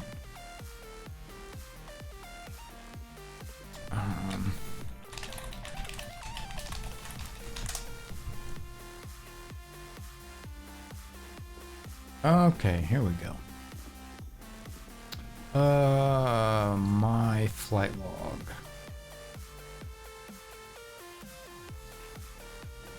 This is EDSM. If you're curious where I am or where I've been or what I'm doing, you can go right there and you can follow along. You have to refresh it though. It doesn't refresh itself, unfortunately. But there are tools on there. If you go to I think it's Galactic Map, and I'm kind of doing this on the fly because it's been a while. Go to Galactic Map. Where is it at? Major features, options. You can see on here where a lot of pilots have been, and I know it's something to do with the map here. It may not be this specific map, but it's got a lot of great information on it as well. Major features, star clusters, nebulas, other places of interest. It's really, really helpful. And there's also in there somewhere is a heat map of where people have been. So it can also help you, which is how I got the destination I got. It can help you kind of find out which direction to go that maybe a lot of people haven't been. Yeah, there you go. So EDSM is another great tool to help, help find that new stuff, that cool stuff. Or you can go to your codex. You can go to your codex and find things that need confirmed, or yeah, commander map. There you go. And go do that. It's whatever you enjoy doing. One way or another, it's there. I just like heading off in a direction where not a lot of people have been. What's that? There was a quote. I can't remember where the hell I heard it from now. But it was something to the effect of boldly going where only a few have gone before. Something to that effect. It had to do with exploring an elite. Because, I mean, there's a very small percentage of this this galaxy that's been explored. I don't know what the percentage is now. But it seems incredibly hard to find new stuff most of the time. And I have found you just got to get far enough out to find them. Hell, I get way out there sometimes and I still run across systems people have been through. But, next jump. I think it's under 1%. I was thinking it was higher now. I was thinking it was getting close to 5%. But I could be wrong. I could definitely be wrong. I don't even know where in the hell we get that information at anymore officially. But it's cool to think about, that you would think that means there's a lot to be found. Which is why we do what we do. If you like exploring anyway. This must be, well, here's the gas giant. And I'm guessing those are asteroids around it. Gas giant with ammonia-based life. And I think I say this every time I see one of these. The science in me. This has ammonia-based life. I want to know more about it. Why can't I probe it, or map it, and find out about what's on it? Even if it was just a matter of shooting a probe at it and it said this is what was on it, that would be a huge step, in my opinion, in the right direction. For the whole science thing. But that's just the kind of stuff I have fun with. I'm not a astrophysicist by any means, but if I had everything to do over again, I would seriously consider it. Yeah, exploring is well, in general, this game is pretty slow paced, but I find when I do exploration, I typically, more people come around, for one, when I stream, and two, it gives me more time to chat. And then three, maybe we'll find something really cool together. You know, you never know. And you get to share that experience live with somebody, which is always fun. That happened when we found the last biologicals. Super Goats, how you doing? I've never played since they added engineering. Is this how system scanning works now? Yes, it is. This is how it works. The exact details of it I couldn't tell you for sure, but I'm positive there are lots of great people on this channel that can explain it in more detail. I'm a bit of a noob. I've been back about 5 months now or so playing it. But yeah, this is essentially the new system, the new way you do it. You still have a certain radius on your ship that scans, but this is how you find stuff far away rather than having to fly zigzags all through the systems. Plus, exploring can take some amazing screenshots. Yeah, I don't really have my screenshot thing set up, which is unfortunate, but I haven't been in the nebula or anything like that. Been thinking about giving the game a try again. I'd recommend it. I mean, if you have it, I think you can get just Horizons on sale. Steam has this game on sale right now. For, I think it's $18.99 for even the full Commander package. It comes with Horizons. So my suggestion would be, if you don't have Horizons and you have the base game, but you're thinking about Horizons, I would buy the full Commander pack and just use that as a second account, the other one, in case you'd ever want it. My thoughts on it. But for the amount, if you like space simulators, or if you ever played the game and you enjoyed it at all, it's worth $19. Even if it didn't have half of what it has, it's worth that. There's no monthly subscription price. Anything like that. It's well worth it.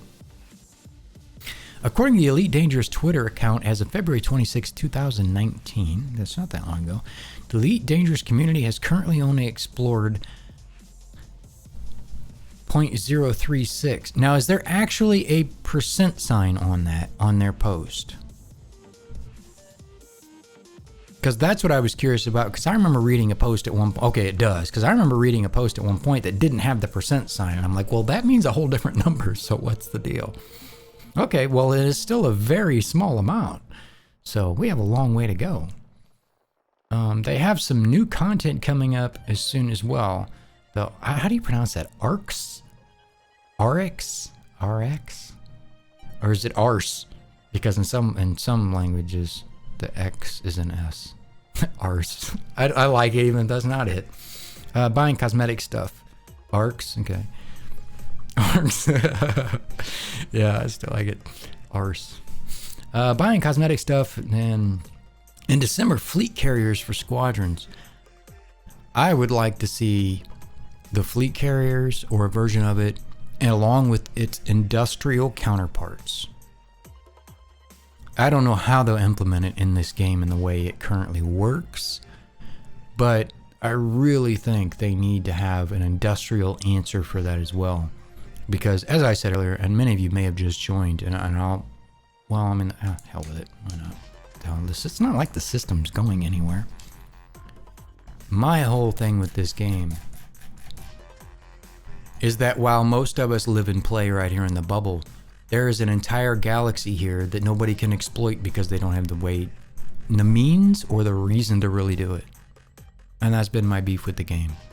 So I hope that they come up with some kind of fleet carriers, some kind of industrial ships that let people go out and exploit that stuff. And have rarer resources, or even more of it, or something. I don't know what that response will be. I'm sure they have something planned. Who knows what. Might take my FD out for some updated space murder then. Go for it. Go for it. If you're that kind of guy. I like bounty hunting. I'm not a PvP guy in this game. I've never really enjoyed it in the game, and I'm terrible at it anyway, so it doesn't make much sense to do it. But I like bounty hunting. I do it in my Corvette sometimes. We go out and Logan's out of breath run. Thank you for the follow. I really appreciate it. I take the Corvette out sometimes, and a couple friends of mine. KT used to do it, and Raph, he used to do it too, but he's moving. He's kind of in between houses right now, so his internet sucks. But they used to come and fly my fighters, and I'd take the Corvette, and we'd go to a Hazres or something, and we would just have a shitload of fun, just point blank. Or Kraken would get on, and we'd all hop in his cutter and get in fighters, and we would just have a good time. And to me, that's what a good game is all about. If it has enough content, and even though as broken as multiplayer is in this game at the moment, if it has that kind of content, that's what I like. That's what I enjoy. And that's what people that I typically game with, that's what they enjoy. We enjoy the community, just the fun bullshitting, ribbing that we get to do. So, yeah, it's, and this game provides it. It's still got a ways to go. It's still got a ways to go. But thankfully, there's enough in it at the moment. It's still keeping me busy. But you've got people, like Old Depressed Gamer, Pave Hawker, those guys that have been around this game. They've done it all. And sometimes I'm like, how in the hell are they still playing this game? But they've done it all. So I'm not in any huge hurry. Seems like they've added a bunch of different ships since I last played, so maybe I'll swap out the FDL for one of those. Yeah, there are a lot of great ships, and one of the things that I've always also enjoyed about this game is that you can do just about whatever you want in almost whatever you want. It just really depends on how you want to do it. Variable might need to change the viewer, just noticed. I don't know. That script, it came from Chatbot Discord, I think. I've never touched it. And it only does that the first time somebody says anything in the channel. After that, it'll be fine. I don't know why. It's not logging it right. But yeah, that may be what it is. Oh, I see. It's got an open bracket after. I see exactly what you're saying now. I'm going to write that down because I'll look at that later. I'll look in that script and see if that is the problem with it. I've noticed it. I just never noticed that was a bracket or a bracket instead of a brace. Isn't that what that's called? Viewer brace. I'm gonna write that down. I'm gonna look at that later. Thank you for that, Pave. I appreciate that. Been back playing for a couple days, burning myself out within the first few months after release. Way back when. Been Void Opal mining, completely different in my FDL fighting build. My 2 cents on mining. And I've done pretty much all the mining there is to do as far as the styles of mining. Void Opal mining is fun for the experience of it, and it's particularly fun if you have VR. Like, I'll do it in VR, I'll Void Opal mine in VR, and in a smaller, nimbler ship, and it's a ton of fun. I just really enjoyed the fun of it. But for money, Painite surface mining. My Type 9, I can make a killing in that in half the time. Yes, it pays less per ton, but you get so much more, so much faster. If I'm going for money, that's what I do. I go for Painite. But you can do low temp diamonds and things like that as well. Photo mining is shit. Yeah, I remember KT and I, and at Kurodasu, I call him KT. I've known the guy for a long time. Great guy, most of the time. We went out Void Opal mining multi-crew. Don't do that to yourself. That shit is so broken. You had asteroids rotating through the ship because for some reason the rotation of the asteroids aren't synced. The way the turrets work and assigning them and using them was broke as hell. Like, they wouldn't shoot at the right time, or if I shot it instead of him, it would explode on impact on my screen, but on his screen it stuck. So he would get a meteor and I wouldn't, and it was a mess. Great idea, but it was just a mess. But I like the multi-crew stuff. I wish they would do more with it. I wish they would make it more lucrative to do it. I wish, I would enjoy, let's put it that way.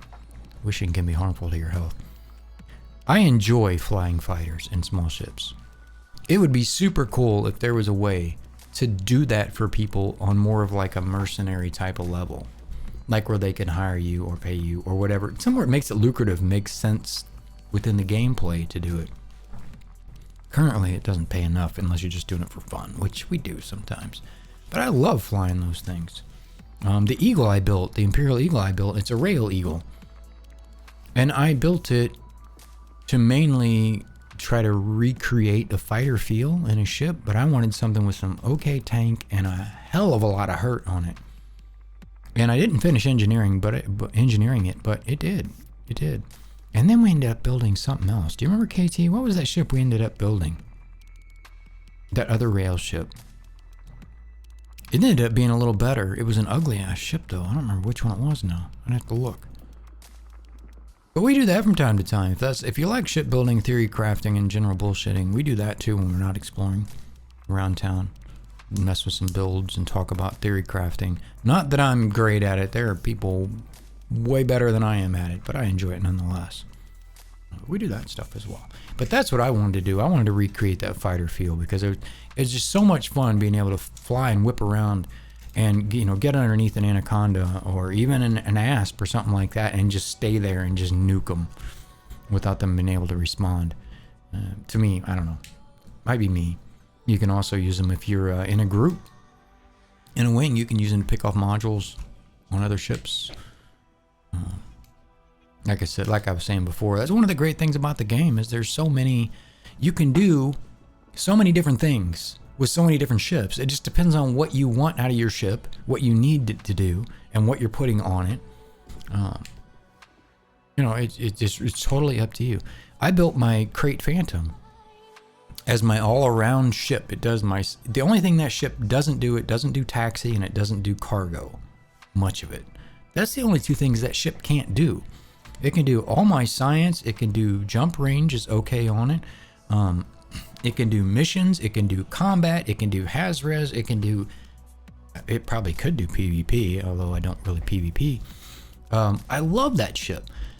I spent a shit ton of money engineering that ship, but that build that I have, if you've ever watched Malik VR, he has, I don't know what it is now, but my build originated from his build.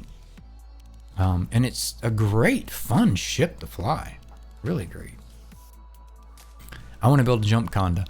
And that's a thing. And I don't have any issue with that. I built mine. I wanted mine to be functional. I didn't want a tin can on a rubber band, so to speak.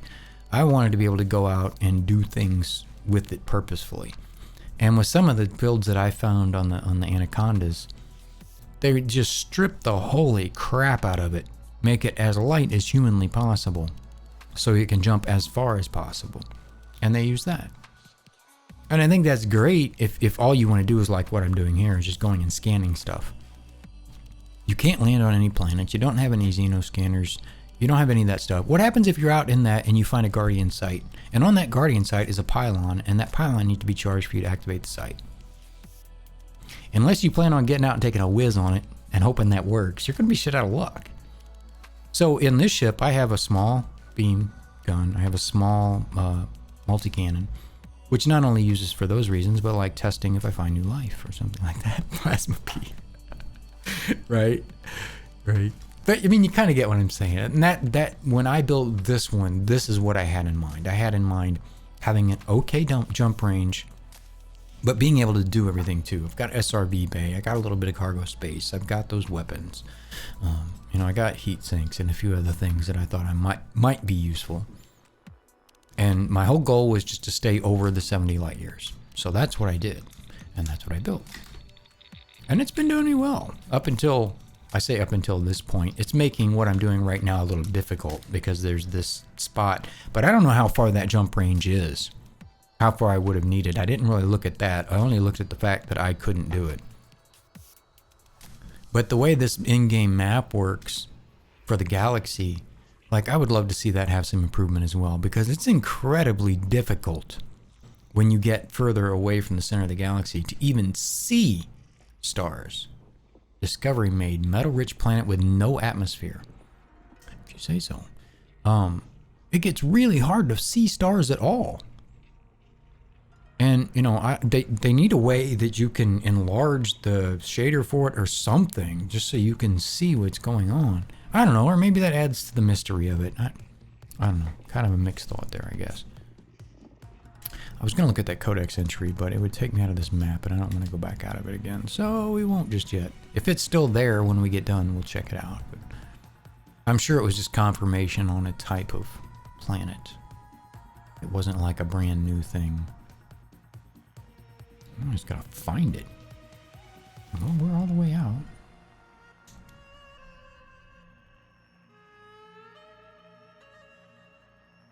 Holy cow. Somewhere, it's probably something off axis that's way the hell out in the middle of nowhere. My Conda is for mining. I'll be getting another one just to haul cargo. They can jump pretty far though for a big ship. They can, and that's why they make one of the better jump ships in my opinion. I bet you wherever this gas giant is, that other planet is as well. So let's start there. Yeah, they're good ship. I like the Anaconda. They're to me they're too big for combat. Well, they're too big for me to have fun in them in combat. I like the smaller ships when I'm fighting, unless we're out doing some fighter thing where we're using the Corvette or using a cutter.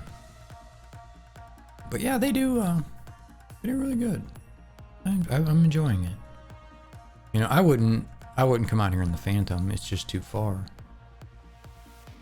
What the hell?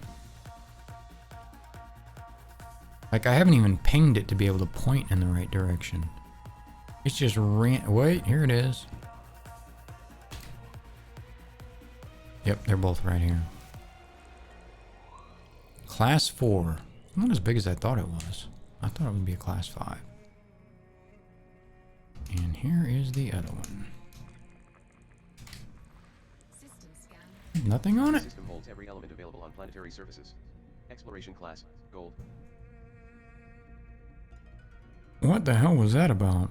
Eddie's the new Eddie update told me that every resource is available here that I could possibly need. In other words, if I need something off a planet, it's in this system. Like I'm missing arsenic for a level 3 FSD boost right now. So apparently it's somewhere in this system. But then he said Explorer status gold. I don't know what the hell that meant. Never heard that before. It was being shy. Yeah, that was it's gold status. Kind of like Goldfinger. I don't know. That was weird. I don't know. Onward into the black. I say into the black. We're actually headed back home. Well, we're headed in the direction of back home because we got to a point where we couldn't get across to where we wanted to go, and the further we were going away, the harder it was getting to get over there. So now we're backtracking to try to come at it the other direction, possibly. Get at it that way. There's an Explorer status green for systems that have everything you need to synthesize an FSD boost too. Okay. I didn't know that. I've never heard the Explorer status thing before. Like, how long has that been a thing? And what's green versus gold, and what are the other colors? I'm curious. One body, so it's just the star. That was convenient of them to put a fuel star here. Fuel at maximum.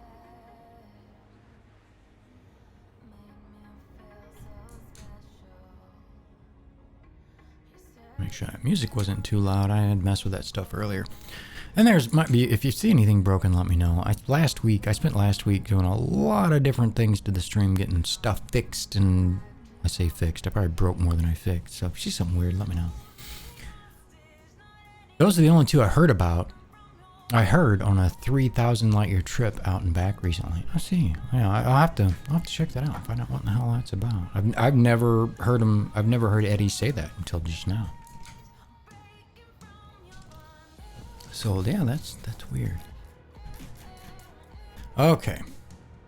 So we're slow boating our way back because what we did when we came here, we plowed. Did you know? Do you know how to plow? We plotted her out this direction. So when we came out here, we came out to about right here, and then we discovered we couldn't get over there. So we started going this way to get around it and come back at it. Well, when I had a look at a few other things after that, offline, the only way I really seen to get at that was to come back here and try to come around this way, because even though you can't really see it, it's an arm. There's an arm out here, and this is the other arm, and we're on the edge of that arm, and we got to come back here to meet that other arm in here. Now, it might be that we get back in here and say, I'm tired of this, screw it, and we go right back home. I don't know. But that's where we're headed right now, in case anybody's curious. We're headed more this way to kind of see at what point we can get... See, there's a bunch of stars there. at what point we can get back across this gap from this sector to this one. That's what we're doing. Those gaps get empty. Yeah, that one was, I don't know how big it was, but I couldn't even use a level 3 FSD boost and get across it. So that worried me because I don't know if there's any neutrons over there. So, not that I'm super worried about, you know, rebuying my way back home. But if I don't have to, I would rather not. So, that's kind of what we're doing now. We're slowly working our way back. The distance between these stars is so bad right now that we still get a lot of fails. So I just kind of start somewhere like this and it failed, and then I'll get closer to where I'm trying to, or where I'm coming from, and I'll find some other stars and try again.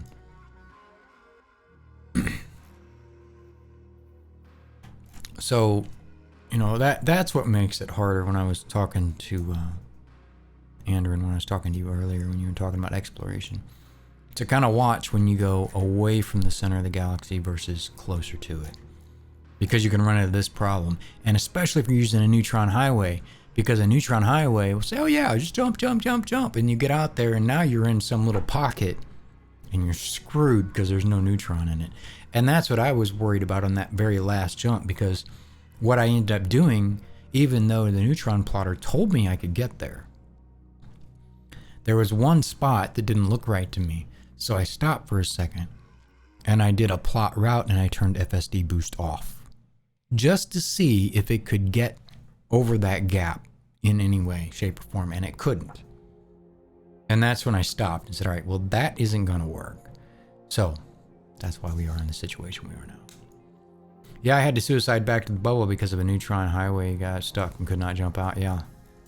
Exactly, and I'm trying to avoid that. Again, not that I'm overly concerned about it, but if I don't have to do it, I would rather not. Get a little lower on the plane here. Here's some more stars. How far are these out? Still a pretty good shot. And let's try in here. This is only 853. Let's see if we can manage to get over in this direction. Nope. And this makes it very difficult. And this is why I think they should have better planning tools for this kind of stuff. Or something. I don't know. Maybe they shouldn't. You know, maybe they give you too much already. I mean, if nobody's ever been there, well, I guess in theory you still know the stars there. Theoretically. Which is what we're seeing now. But man, you would sure think they would give a better way, because like my jump range right now is 70 light years. I have no way that I know of to see everything that's within my jump range. Because earlier, oh, we could have done visited stars though, maybe, and worked our way back. Why didn't I do that? Probably because I'll never see them. This goes back to my point of not being able to see stars. Like, this would be visited. This, it's supposed to be showing right now everywhere I've been. Well, I don't see anything up until, is that even one in here? Those are all, I haven't been to all those. I don't know. But at any rate, so if my, I wanted star class. If my jump range is 70 light years, I want to be able to come in right here. Well, I say right here. I want to be not there. Wherever in the hell that's going. Where are you going? I want to be able to zoom into exactly where I'm at, check a box, and it show me in something I can see all the stars within my reach. Now you would think, well, that's what your navigation's for, right? That's what this screen's for. Wrong. It's either broke or it doesn't work that way. Because right now, according to this, there's only one system I can reach, the way I understand it. You had both visited and unvisited selected. Okay, gotcha. Thank you. The only thing that shows up here typically is either where I came from or where I'm going by target. There could be other systems within range and they're just not showing up here. Now, I always thought, and I could be wrong, please correct me, help me understand. Back in the bubble, it would, within a certain number of systems, like I think there's a soft cap to the mount, but it would show you all the systems you could get to from where you're at right now, or a good majority of them. Like I said, to some soft cap. But earlier, this was last week when we were out here messing around with this. You'd come in here and there wasn't any systems in this whatsoever. None. And you could go to the map and count 4 within range, as far as finding them with the map and clicking on them. But they wouldn't show up here. Filters on or off. So I don't know what that's all about, but it's those kind of things. And maybe they're supposed to work that way, but it's very unintuitive, and it doesn't all kind of cohesively come together to something that makes exploring workable, rather than just blindly doing like we're doing now and blindly jumping in a direction. So I don't know, and maybe that's what it's supposed to do. Maybe it's supposed to be like that. Risk and reward, and just taking me back to what I had targeted before. I'm not going there. Or maybe I am. I don't know. Maybe that's what it's telling me. It's like, you need to go here, you idiot. Nope. It just failed. Just failed. Doesn't even tell you why it failed. Feedback system would be another great addition, I think. Let's go back here and look at that filter thing again, because I was curious. Okay, so visited stars. Oh, the other one showed up because not visited is in red, visited is in blue. I'm with you now. Well, even at that, I know I've been through here, and I don't see...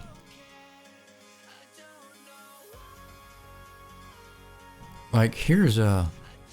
That's where I came from. But you don't even see the stars lit up. So I don't know. I don't know if the UI's flipping, I'm flipping, who the hell knows? Don't know. But at any rate, I think that would be a huge help. It would be a huge help to be able to see where the hell I'm going. I might beat you to bed this time, old man. Today killed me. Oh, yeah, you gotta go to bed. Man, it's already 9 o'clock. Yeah, we've been streaming a minute, haven't we? Yeah, a couple hours. I actually need to go. I need to take a break. I need to get up and go stretch my legs. As a matter of fact, that's a killer time to do that. I thank you all for being here. Thanks for hanging out. Thanks for the follows. Thanks for the subscribes. You guys are awesome. I love my elite community. You guys are totally amazing. You make this enjoyable. Thank you so much for that. I'm going to get up real quick. I'm going to stretch my legs. If you've been sitting here with me, you're a saint for putting up with my ugly ass and all my rambling. Hop up, grab yourself a drink, stretch your legs for a minute, and we'll see you back here in just a few minutes, all right? Thanks for hanging out.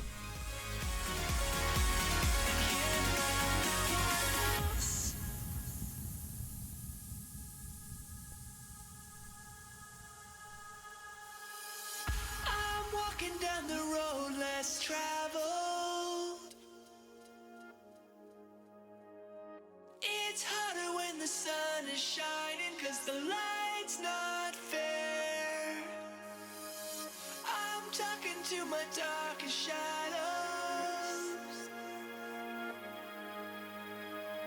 This love is do or die, but they don't care. I don't know why.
So we have a special guest in here now. He's not quite sure. He was kind of sleeping until I got up. But this is Jackson, one of our 3 rescues. 140-pound Great Dane. He's about 2.5 years old, a little over 2.5 years old. So he's still kind of a puppy. And if you've never had a 140-pound puppy, you're missing out. You're missing out. That's the last time. Yeah, if you actually, if you check out my clips, you'll see in there where for I think it was 50 follower goal or something to that effect several weeks ago. I clipped in there. He got to sit on my lap and he loved it. Yeah, he's a big boy. He's a big baby though, aren't you? If you've never owned Great Danes, if you're a dog person, first of all, if you're a dog person, my Sunday streams, which start at 3:00 p.m. Central, we edit shelter animal photographs. And we talk about shelter animals and advocating and things like that. So hop by and check us out for that. But if you've never had or been around a Great Dane before, they are awesome dogs. They're a pain when they're younger because they're so big and they're a puppy. But other than that, they are some of the most affectionate dogs you could ever own. And also, if you live in a smaller either apartment or a flat or something like that, they recommend them for smaller places because they don't take up much space. He sleeps in a regular sized dog bed. As a matter of fact, I think if you put a teacup on the floor with a little pillow in it, he'd probably try to fit in that too because they have no idea how big they are. But he's a really good boy. We love him to death. What are you barking at? Gracie? I think he's barking at Gracie. Mom must be doing something. Don't be so loud. What do you see? I don't know what you see. I don't see anything in there. I see nothing in there. But yeah, it's in the clips if you want to see truly how big he is and him sit on my lap, squash the crap out of me. But he loves that stuff. He loves cuddle time. He loves the affection. Him's a good boy, isn't he? Most of the time. He's still, out of all of our dogs, he's the only one left with a kennel. Because he can't quite be trusted alone yet. He's getting there though. You're getting there, aren't you? And if he didn't lay down here shortly, then I'll let him back out of here. What? You're looking at me like I ate your treat. I didn't do it, I swear. Is that what you're barking at? Gracie eats your treats? And I'm going to change that dog cam as well to give you guys a better view of the puppies because everybody loves the puppies. And actually, if you... Actually, you can't see it. I'm still learning a lot of crap about Twitch, but 3-month anniversary for subscribing to this channel, you get an emote that is Jackson. You tell them. You tell them they need that emote. Tell them. He's looking at me out of the corner of his eye. What? And the Danes talk back, which is another very curious thing. It's an experience. They're great dogs. They really are. They're a lot to keep up with when they're smaller, but they're great dogs. Really good. I love them to death. And Gracie, being the Blackmouth Cur Dane mix, she has a lot of those same traits. I'm ignoring him. That's why he wants the attention. Don't you get on that couch. Don't do it. Don't do it. And they bully their way into attention because they can. No, don't chew on my arm. No, sir. You want back out? You want to go back out? I'm sitting in a regular chair, and you can see his nose. Oh, here. You can kind of see his nose. Like his head, this is the top of his... I'm sitting in a chair, a regular chair. This is the top of his head. I have a picture where I took him back up to the rescue shelter that we got him from to have him weighed one time. And he walked up to the counter with me, and they had a big counter, and it's a fairly tall one. It's about 4 foot off the ground. And I walked up and had my elbows on it, and I was talking to him, and he decided he wanted to talk to him too. So he put his paws up there, and he was as tall as I was, standing up. Him's a good boy most of the time, aren't you? You know, Sam's a good boy most of the time. But I do need to get that camera set up better, so you guys get a better view of the puppies. I'm going to let you out of here because you're not going to leave me alone now, are you? You going to go back and lay down? Mm-hmm. Don't wiggle your tail at me. You got to tell me. You got to tell me. Yeah, we got him. He weighed just over 100 pounds. And by the way, he hasn't grown any since we got him, because we just rescued him we've had him about 6 months, I think. He was this tall before. He came to the shelter because they thought he was hit by a car because his whole left leg was swollen and he was dragging it on the ground and wasn't even using it. And because I volunteered there, and they knew I liked large breeds, they called me up and said, hey, can you foster the Dane until we find out what's going on with him? It's like, hell yeah. So I went down to the vet and picked him up. And as soon as he walked out the door, I was like, good God, he's big. He's big for a Dane. He's very tall. He's not very thick, but he's really tall. And he weighed a little over 100 pounds. And he hasn't grown any height-wise or anything since we've had him. But now he weighs almost 140. That's how underweight he was. And I don't understand. He wasn't a stray. He was too well behaved. And he listens to some degree. But how do you just accidentally misplace a 140-pound dog? What? Yes, I'm talking about you. What? He's looking right at me and barking. You went out? Let me let him out of here real quick. Okay. Enough back talk. Go on. But my wife always said that. How in the hell do you misplace a 140-pound dog? So I don't know. I don't understand people sometimes. But anyway. So that's Jackson. We have two other ones. Gracie, who's about 3/4 of his size. She's more around 85 pounds or so. She is a sweetheart. That would be Cage getting upset with Jackson. Jackson apparently went in there and tried to stir some crap with Gracie. Anyway, enough of the doggies for now. We still need to figure out how the hell we're going to get back this direction. And I needed that break. I needed this track. That felt great. Well, here's a bunch of stuff out through here, so... Oh, wait a minute. We've been here. Haven't we? No, we run back to types. Damn it, I got all excited. That's a pretty good shot away. I don't think we'll be able to map it. I don't think this is going to happen.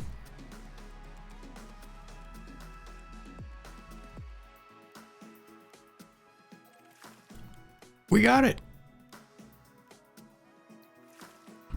I'm just looking at the route. See how insane it is. It's not too bad. There's this loop-de-loop.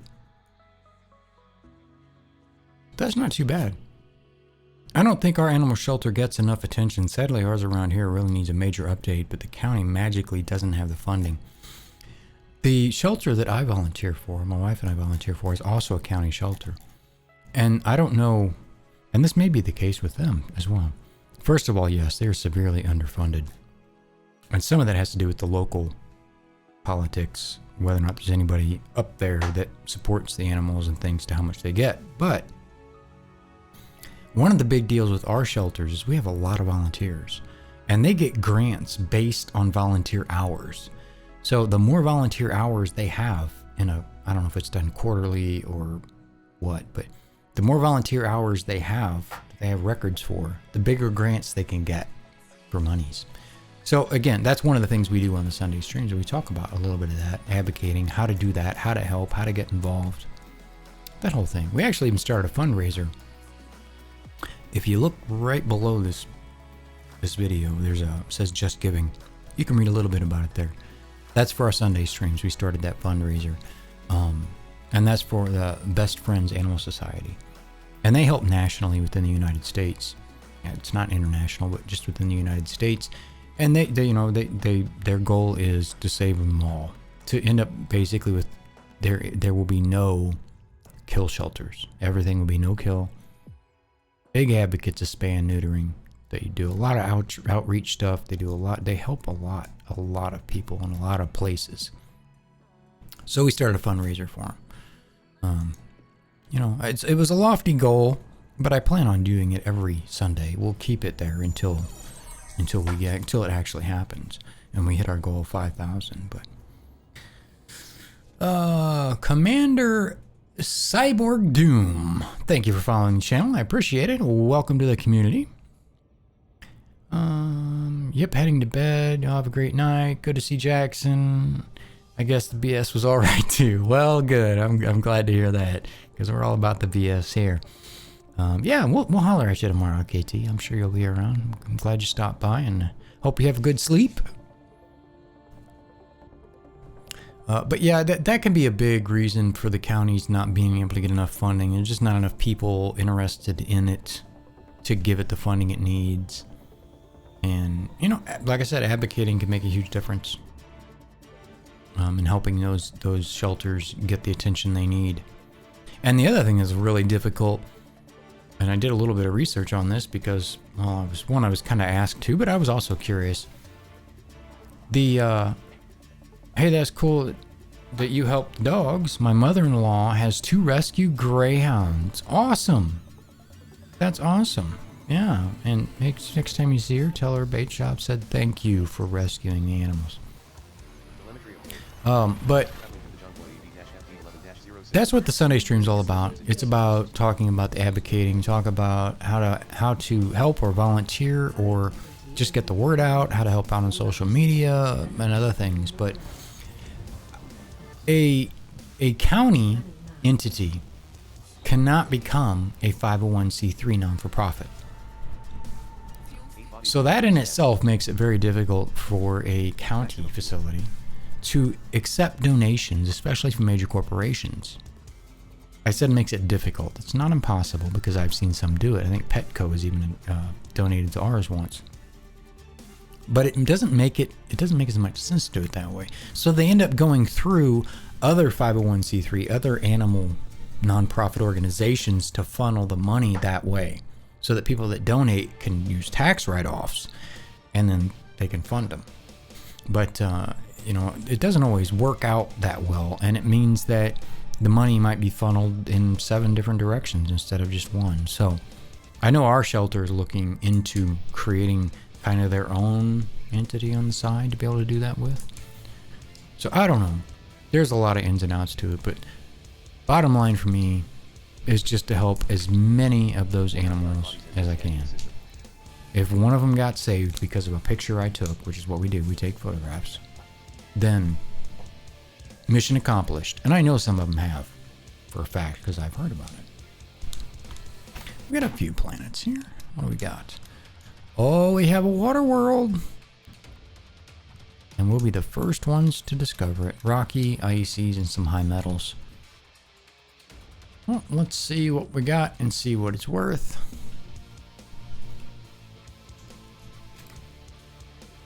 Yeah, rescuing animals is such a fantastic thing.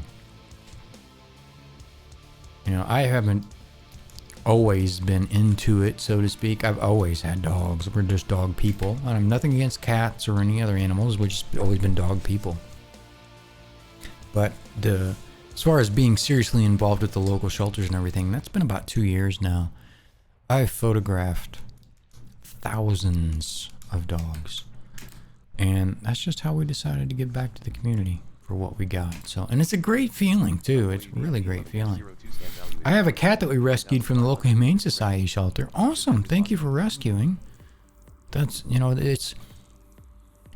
it's great to see people go to their local rescues and find the right animals for them and give those animals that second chance at life. You know, and don't get me wrong, I have nothing against purebreds, and you can actually even sometimes find purebreds at shelters, but you usually need to let them know so that when one comes in, they let you know, because they don't usually hang around too much or too often. But I have nothing against purebreds. I love breeders that take care of the bloodlines that they are breeding and manage it and take good care of their animals and don't overbreed. Love those people. They are awesome people, and they also help out their local shelters. They don't contribute to the problem. They help fix them. It's the backyard breeders and the people that say, well, I don't like spay or neuter. Those are the people that contribute to the problem. I am never for having or for putting an animal into an operation that's unnecessary. Whether that's ear cropping, tail bobbing, anything like declawing, none of that. If it's not necessary, if it's not medically needed or life-threatening needed, then don't do it. But spaying and neutering has so many health benefits to the animal in general, and it helps control the population, which is our fault in the first damn place for it being the situation it is. That I don't know how you can say, I don't believe in spay and neutering. Anybody that says that has not been in the middle of the problem. And when you have seen or photographed or worked with or walked hundreds of thousands of animals, and a lot of those of which were euthanized just because nobody wanted them, you would rethink that statement.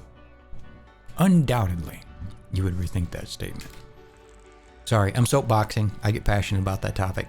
This is the Elite stream, not the puppy stream. So catch my rage on Sundays. Yeah, I love the animals. Giving voices to the voiceless, it's a great feeling to be part of the solution instead of the problem. High metal content. We still haven't found that water world. I'm really curious if it's going to be worth anything, because I have found a few water worlds that weren't worth much. We did find it, so it wasn't worth anything. I was gabbing. There it is, right there. Whenever I found it.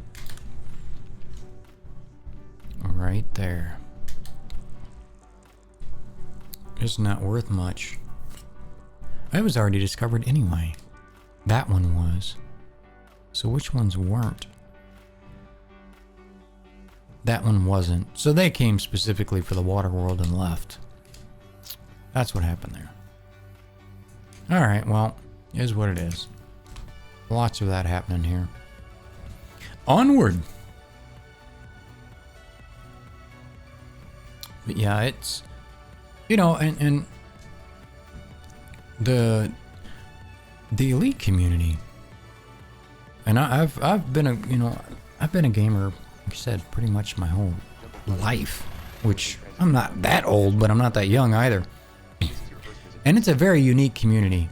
If you haven't been around it much, you're missing out. It is super friendly, very helpful. But it's also one of those communities that will kind of give back to you what you put into it. If you come at it with an open mind and you want to learn and you're able to take information and put it to use and be cool about it, you'll find a ton of help in this game. But now if you're a tool or you're toxic or whatever, you probably get it right back. So mostly a little bit of an older crowd that I've noticed that play Elite mostly. But, who knows what it'll become. But it's been great. It's been a great community. I'm a fairly new commander in the game. I've been playing it for about a month or two. Well, that's awesome. And welcome to the game. I'm glad to have you. There's a lot of fun to be had. There's a lot of conversation to be had. And there's so much potential in this game to be that much more amazing. I mean, to the point that I'm not even disappointed they're not rushing it along to try to be, oh, let's beat this game or that game to the punch. It's not been all about that. Hey, in the Deep Black, we're doing exploration on Exploration CG. I'm somewhat in the Deep Black. I'm about 10 or 15,000 light years, between 10 and 15,000 light years outside of the bubble now. We were headed to a point in space that wasn't very much traveled by pilots, at least according to external sources. But we ran into a range problem between two arms and we couldn't get in between them. So now we're sort of exploring and backtracking to try to get around where that arm can catch up to it. Rimward ore toward the core. I'm actually out where you are. Been in the Rosette Nebula. I don't know why, I've never been to a nebula, period. Never really had much of an inkling to. I've heard they're beautiful, and I'm sure they are. But I just haven't. I guess it's one of those things to me. It's kind of like going to a tourist destination. There's nothing new to see there. You just go there to see it. Everybody else already has. I guess it's that kind of thing. I don't know. But I like going out and just finding cool new stuff, seeing new things, even though I don't understand half of what this game throws at me. Well, this is all new system. Yep, because all we have is a great big sun that's undiscovered star. Nebulas, excuse me, Well, I burp all over you. Nebulas are pretty. Yes, I bet they are. But they are the tourist traps of the galaxy. Right, right. That's kind of what I mean. I mean, don't get me wrong. I'm not trying to deter anybody from going there. Go there. If it's something you think you'd like to see, do it. But for me personally, if I happen to go through one time, cool. But I'm not really setting out to do it. Sorry, the dryer must be going because I just turned an alarm for it. But again, that's what makes the game so great. You can kind of do what you want, when you want, and how you want. And you can't do that a lot anymore. And which totally reminds me of a topic I was getting to talk about earlier, and I apparently seen a squirrel, and that all changed. But the kind of balancing of the ships in the game, and it might be mostly because of lack of options, but all ships are good ships. And it just about whatever you want them to be good at, depending on how you want to build it. And I think that has to be incredibly hard to do. I used to play Eve a lot. I did too. I used to as well. And I don't remember exactly why I stopped last time, other than the fact that it was Eve, but there was some reason for it. I don't know, I was out in Null with a corp, and I had my carriers and everything. I think I just got tired of it. Because I've always been kind of the explorer type. I liked exploring, I liked wormholing, I liked scanning and stuff like that in Eve as well. Didn't really care for the PvP. Did it when I had to, but the PvE content I enjoyed. I stopped because I got bored and everyone in my corp seemed to just quit the game. Yeah, that happened actually a few times. I was in the Eve beta. I was on the CCP volunteer team called the Polaris Project, I think is what they called it when it initially came out. So when the game launched, all the new players that came into the system, all the people on my team, my volunteer team, we were flying around in Jovian ships, helping new players learn the game. That was a cool experience. I really enjoyed it. Then we did some RP stuff after that. You know, we'd get GM ships and do events flying across the galaxies. It was quite a bit of fun. It was short-lived. But that's when CCP was like just super big into making the game all it could be. And I mean, they did that for a long time, but I just kind of got burnt on it. And great for pictures, and right now I should be Nebula bound. As for the CG is looking for new sources for barnacles, meta alloys, except for the forest. I've marked a couple of most barnacles in Nebula. Yeah, I mean, I'll keep my eye out for that stuff. We found some crystals. What are they called? Crystalline structures, I think they were called. They were totally useless, but they were biologicals. And they'd been discovered before, just not where we discovered them. So that's pretty much all we found in our exploration thus far. But the next scan could yield a whole different thing. You never know. And that's what makes it, it's kind of like playing the lottery. And I have a love-hate relationship with it. Like I was saying earlier, at what point it's easy for me to complain about this or complain about that, or this not working that way or that not working that way. But at what point, if those complaints were answered, would I say this is pointless? It's too easy. So, I don't know. Something to think about. Did I get everything? Because I wasn't even listening to her. Yes, it's activated. Thank you. 909. Yes, I did. Onward. But that's one of the things that makes the game so cool. If you like trade, you can do trade. You like combat, you can do combat. You like PvP, you can do that. You like the background sims, you can do that. Exploration, you can do that. I wish there was more science. It kills me there's not more science. What are the galactic coordinates on the Gal map where you are? I promise not looking to snipe you. I'm an older explorer, just curious. Well, I'm in solo play anyway, but you're welcome. I posted my nav map. You can see everywhere I've been. If I can find it again. Let me not run into the sun. And let me fuel here real quick. But it's on the EDSM, my flight log. You can find it there. Where's it at? I had it open. Maybe I closed it already. Oh, let me just find it again. EDSM. There we go. Which I encourage anybody when I'm exploring, if you like to follow along, or maybe I pass something, and maybe you catch the fact that I totally blew over something and you want to come snipe it out in front of me, knock yourself out. You have fun with it. To me, this is just good pastime entertainment. I like talking to you guys. The game is just here for background noise. Alright, here you go. If you want to see where I've been and where I'm going, well, maybe not necessarily where I'm going, but definitely where I'm at right now, you can just refresh that page. It'll show you. System names and all. The coordinates, I'm not sure. What was here? Because I totally missed it yet again. 14 bodies, so we're probably the first ones here. Yep, nobody discovered that particular planet.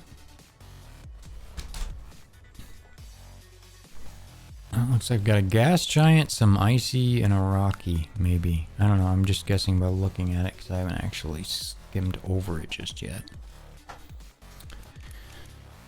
Gas giant, Rockies, and high metal, so I missed it by a bit. The set of 3 digits on the grid on the map tell you your location reference of Sol and light years. I usually use those to see region folk are in. Give me about location, about your grid coordinates. So we can look at it here in a second. Let me scan this out. I'm happy to show you. Yeah, I don't pay much attention to it, to those grid coordinates. I know which coordinates you're talking about. If I can find a plane. Okay, here we got an orbital plane. There we go. But I'm basically the opposite of the center of the galaxy from the bubble. Basically. Pretty much.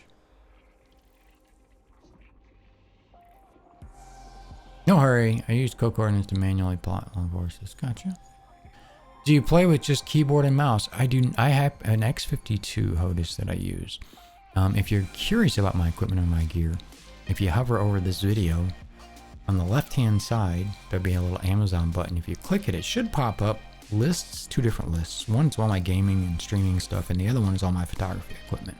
If it's stuff you're interested in, if you like geeking out on the tech, which I usually do. But you're welcome to check that out. Geologicals.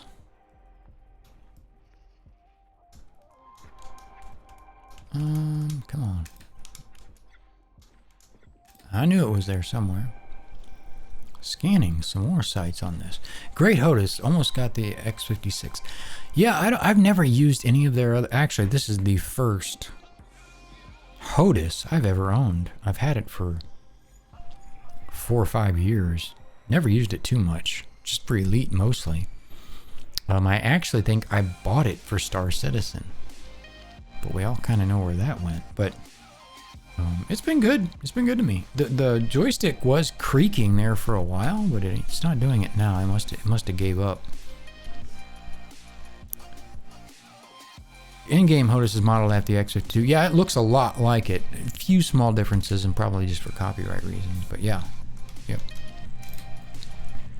It just adds so much more immersion. Yeah, and it depends on what and why you play. There's great debate on both sides of the fence for which one is better or whatever. You know, use what you're comfortable with, in my opinion. I'm more comfortable with the HOTAS because that's really what I've used to play it. But there's some great players out there, way better than me, that use mouse and keyboard.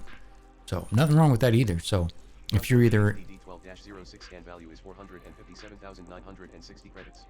It's a $500,000. I want to mark that down so we can map that. You just play what you're comfortable with. If you're in an unfortunate situation where you can't really buy a HOTAS right now, don't let it eat at you. Don't sweat it. Because like I said, there are some fantastic, even PvP pilots out there that use mouse and keyboard amazingly. So don't think that you can't by any means. D12 tag 06. Mark that. We'll go back and map that. I also use HCS voice attack. I do too. I have it muted right now because typically it doesn't understand me that well. I haven't done a lot of voice training with it. And, you know, because I talk so much when I stream. Another $500,000. It's always trying to figure out what the hell I'm saying, and I don't know. I find it to be more of a pain than anything. I don't need it for this anyway, so. But it's cool. I've got William Shatner and a few other voice packs just because it was fun. It was super fun to play with. But not necessary. I do like that Eddie plugin. If you don't use Voice Attack, I think you can get a demo of it for free, but I highly recommend the EDDI plugins if you're any kind of explorer or anything, because it has its own standalone. You can use it as a plugin for Voice Attack, but it also has its own standalone. It does all the text-to-speech stuff. I highly recommend that if you don't have it. If it's something you're curious about using. And some people don't like add-ons, period. Nothing wrong with that either. Totally cool. I use them when they make sense. I don't use them to necessarily exploit the game. I use them to help me game. Like for this part, for finding out whether or not a planet is worth mapping, I can scan it, look at it, say, what is it? How big is it? How much is that going to be worth? Are they going to want it? I could do that every time, or I could just wait because I've told Eddie if it's not worth an estimated this much, don't tell me anything. So for me personally, doing that kind of legwork with finding what kind is it, what size, I don't enjoy that. That's not fun to me. I like just the exploring. The rest of it just kind of helps pay the bills. But if you don't, you like the other way, that's great too. Okay. 5 and 6 are good candidates for mapping. 5 and 6. You said map. You wanted to see galaxy map. There's the coordinates. Does that do it for you, or do you need to zoom out? And I forgot my drink. While you look at that, I'm gonna grab my drink off the counter. I forgot it sitting outside here.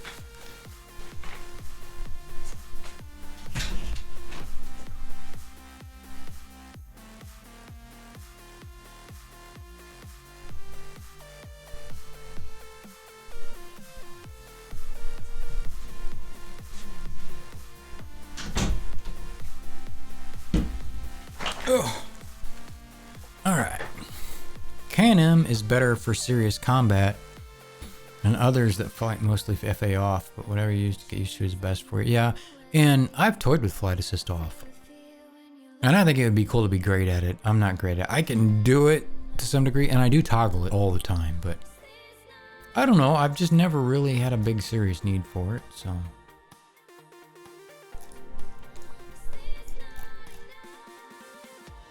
But there you go, Don. If hope that those numbers make some kind of sense to you. But this is where I'm at. There's a bubble right there.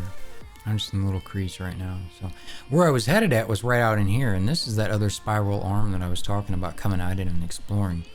Because it appears, from my sources, that this whole vicinity right here hasn't been that highly explored. So you can also hop out this way. About 10 km right of Sol, about 9 km away the core, still on level with Sol on the y-axis. Yeah, pretty much. I was running a little bit higher for a while, but now that we're trying to kind of get back home, I'm trying to stay more in the bulk of the stars. Or not get back home, but get back that direction. So that's just kind of what we're working on. Wow, look how black that is. There's like no stars in that direction. I must be looking out at the edge. Just a few dots here and there. Now, to me, that kind of stuff is cool. I like seeing that. You must have just gone through the Sputum Gap, probably. I don't know the names of all this stuff. It's cool that you do, though.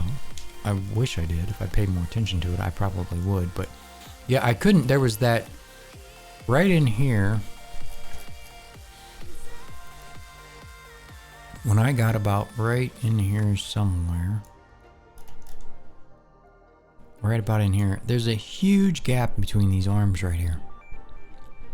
And I could not plot, since 20,000 light years is the limit, I could not find a route over here within 20,000 light years. So I started, for whatever dumb, actually I say for whatever dumb reason, at the time I didn't even think about it that way. I started going this way thinking I would find a way around this way. But this gap gets bigger as the further you go that way. So I need to back up to get out this way. So that's what I'm trying to do. Yeah, I had a hard time. Yeah, it's... that's part of what makes it fun, in my opinion, within a certain degree of things. Some of the things just make it frustrating. Like the seeing stars, for instance, that drives me nuts that I have such a hard time seeing the stars on the map. That shouldn't be a problem. Now, if it's just within a range of me, cool. That makes sense. Maybe you can only pick up signals within X distance if they haven't already been discovered. Cool with that too. Makes sense. But they're so damn tiny on the map most of the time, you just totally blow over them. I own Port of Colonia. I have many transits between the bubble. Surely I'm not understanding that part. But and home, usually I'm on the left of the core. They got much wider your route. Yeah, I went towards Colonia once, and I was talking about that earlier. And that was right about the time I started streaming Elite. And I didn't really know how well that would go. And it's not only the commitment of going out in a direction, it's the commitment that you got to come back unless you want to rebuy your way home. So I turned around and came back.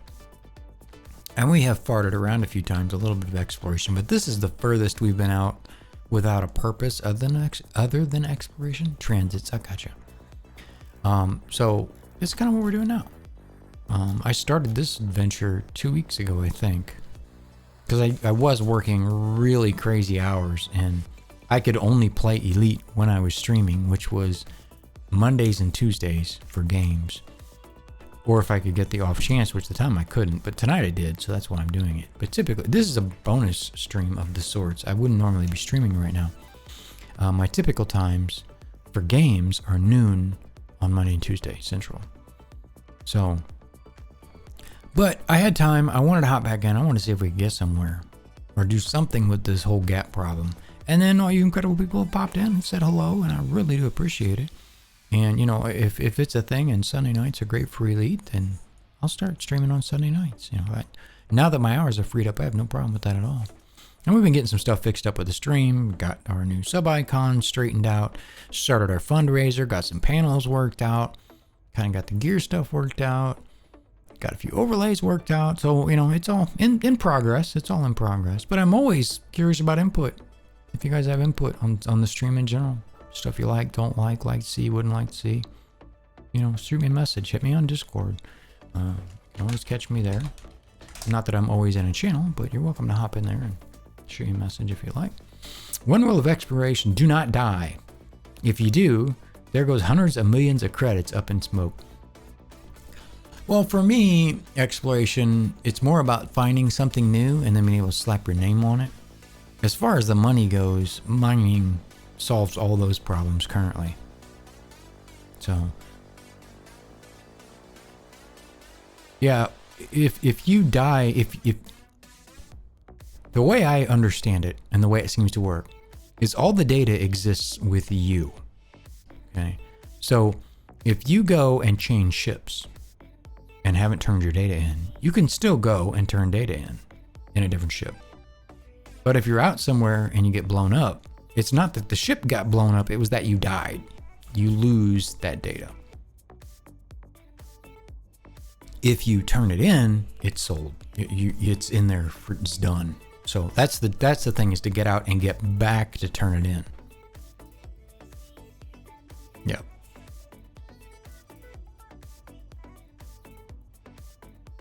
Yeah, and that's why big long trips scare me a little bit. Well, I say scare me, it's not that scare me. Again, I play the game as a byproduct to be able to interact with you guys and have some fun with the game. It's just a game to me. But, you know, it still sucks if you have to lose all that stuff or whatever. But we really need to head further. But what time? Oh, it's starting to get a little bit late. About 3 hours now we've been streaming. We'll go a little longer. Again, this is kind of an off-stream day for me. But since you all are nice enough to hang around, I'm nice enough to keep on going and bullshitting and talking. And that's another great thing about the Elite community is typically most people know their limitations on knowledge. Like, I'll tell you most of the time, I have no idea what the hell I'm talking about, and I'll tell you that. But there are usually other people around on the stream channels that know their shit and can tell you it's this way, it's that way, it's the other way. But you still want to do your research. And there are so many damn ways to do so many things that really just take that all with This is your first visit to the system. how you want to do whatever you're doing at the same time. Don't think that anybody knows everything, because nobody does. But Engaging exit protocol. if you're reporting USM, the unofficial credit will still be yours, but not the credits. Stand by. Right. Gathering information. Cartography has 11 bodies. 1 out of 11 bodies has been scanned. Brand new system. Maximum fuel. And I'm going to get pointed the right direction here. Maybe. Here we go. Alright. Well, let's see what we've got. Hiccups. Oh, we got an ammonia world. Those are kind of rare. Wow, excuse me. That's going to be a Thargoid home planet. Bet. Icy bodies, high metal content, Rockies. No, they are fairly rare though. I haven't found too many of them. I think I found less of them than I have water worlds. I'm going the wrong way. And I'm going to knock my cup over with the HOTUS.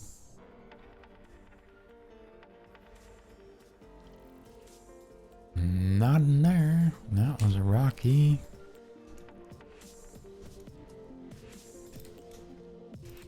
High metal.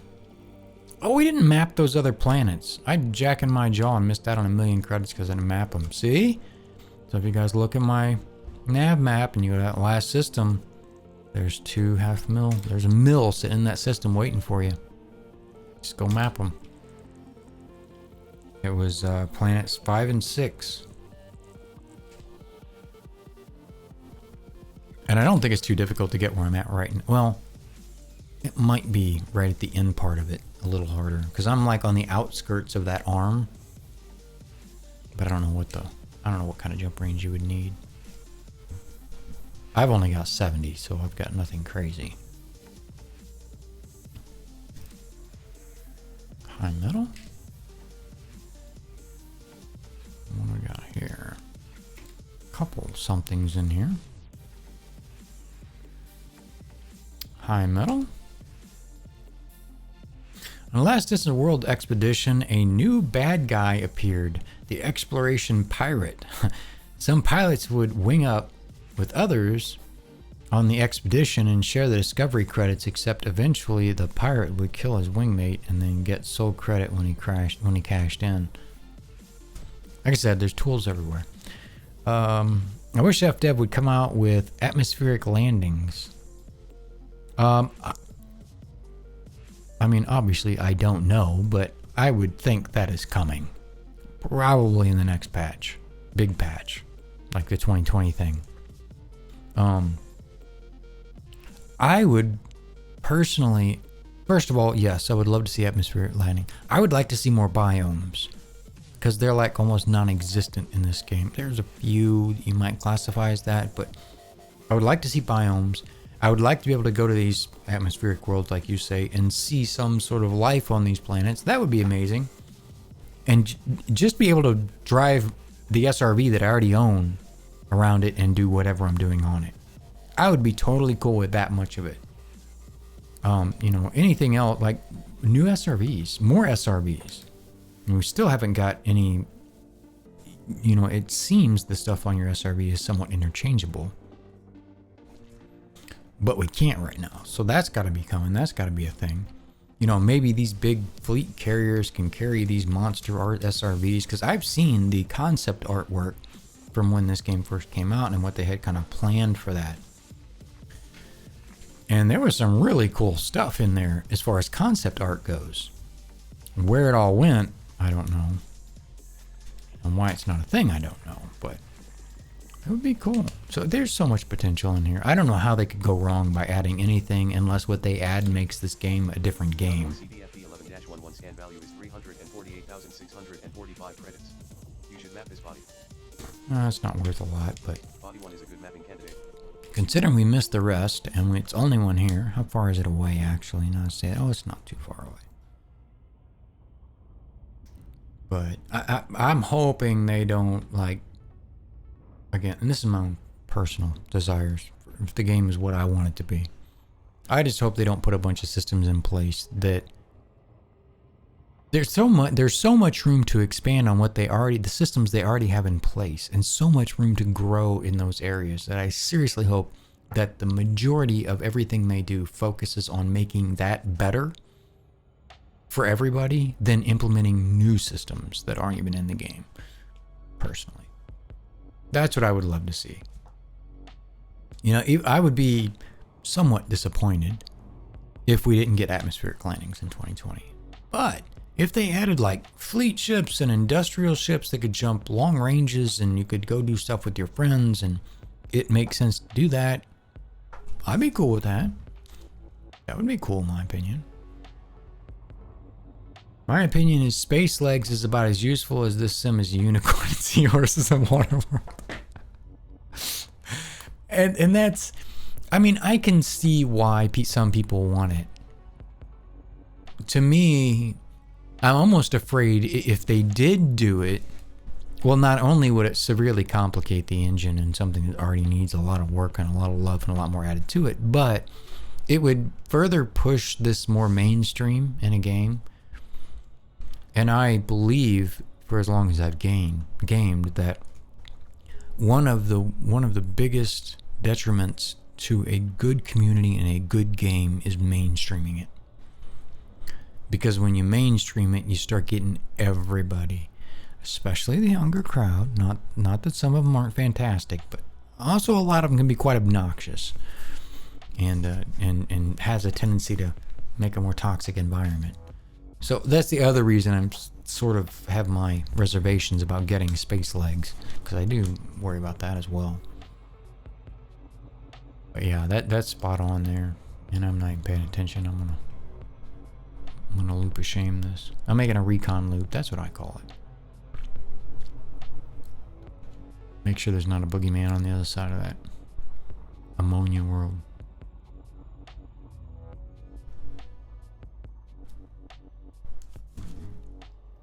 But yeah, I don't know. I'm sure whatever we get, it'll be cool. The question is for how long and to what end.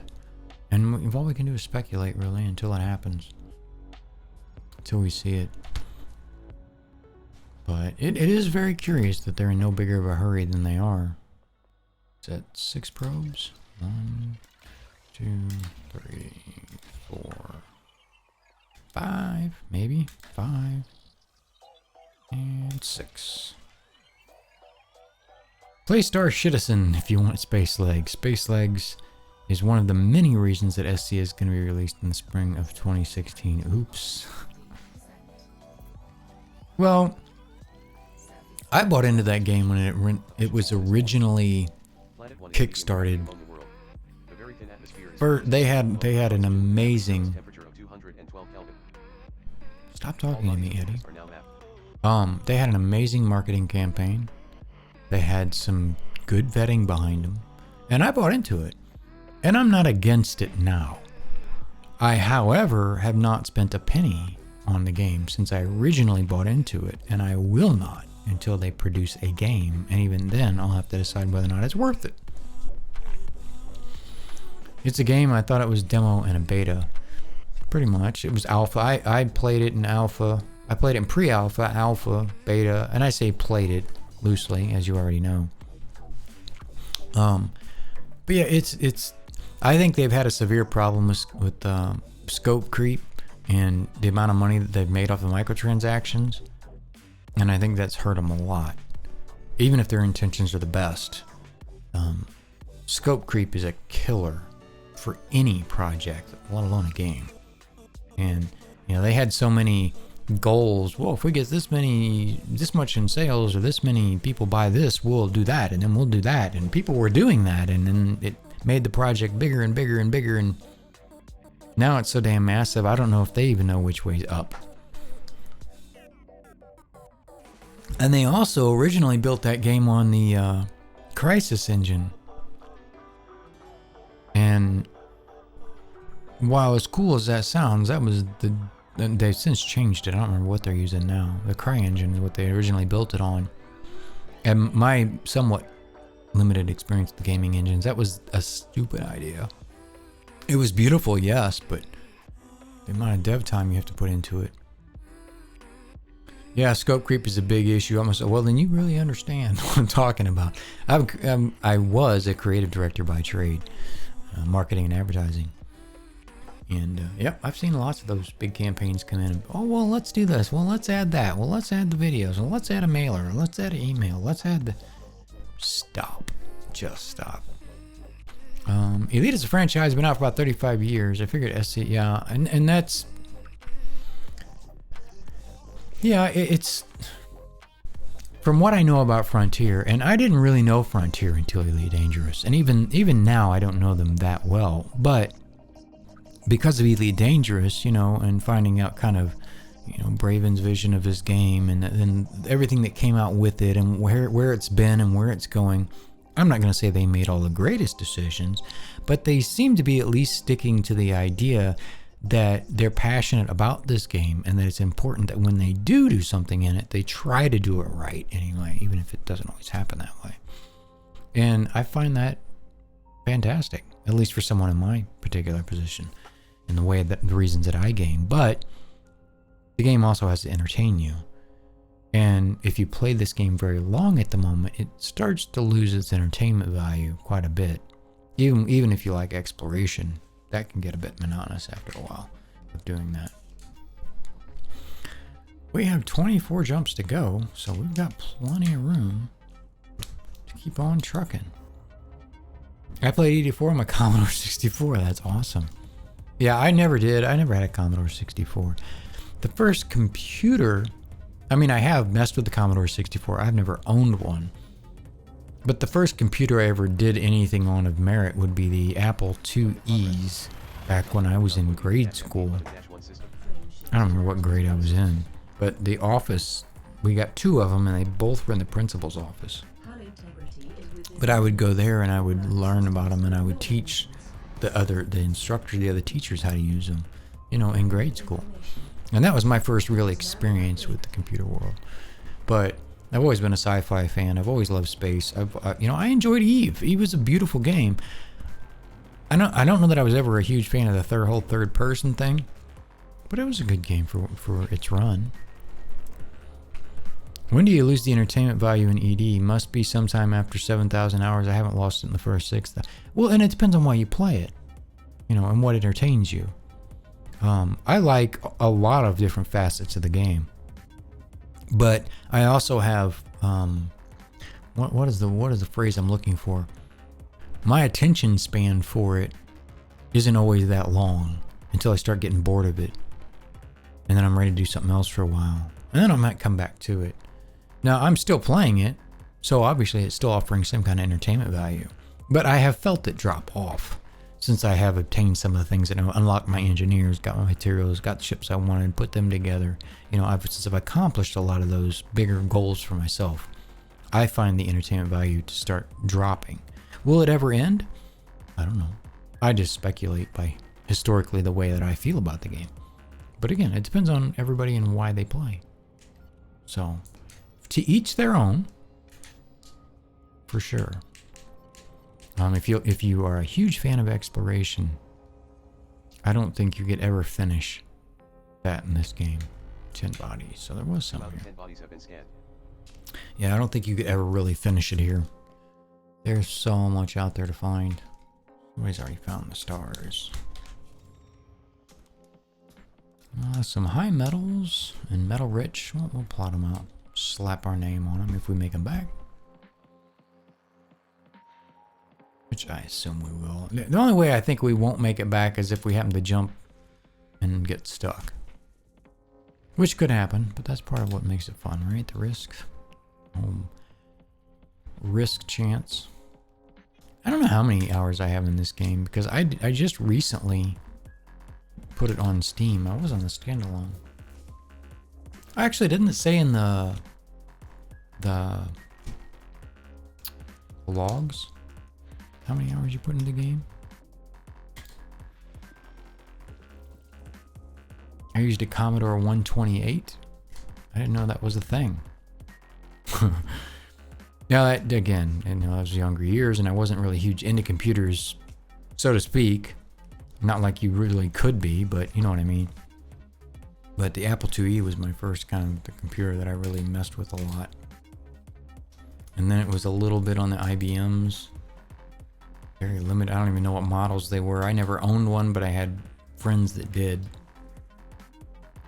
It always fascinated the crap out of me. Ever since I first messed with the Apple IIes, it always fascinated the heck out of me. And how it worked and how fast it could work and the possibilities of it. Good stuff. Here we got something.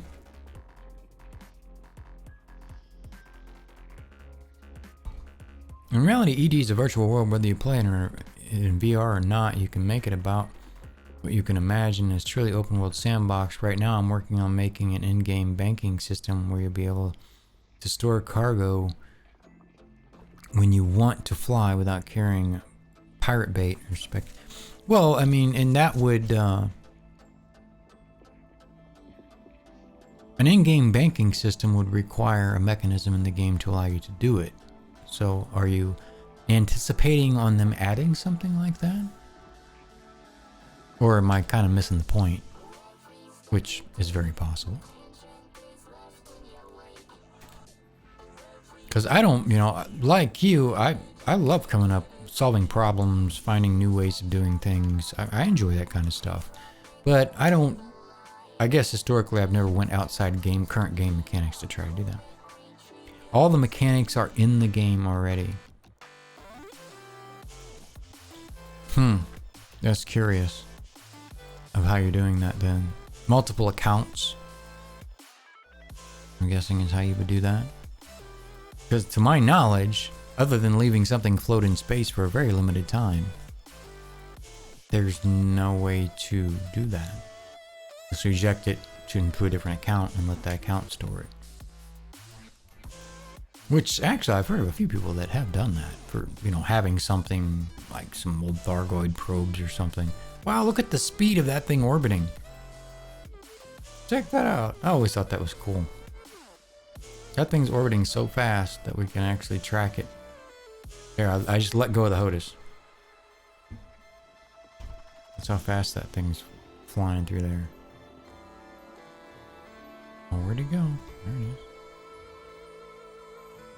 That's so cool.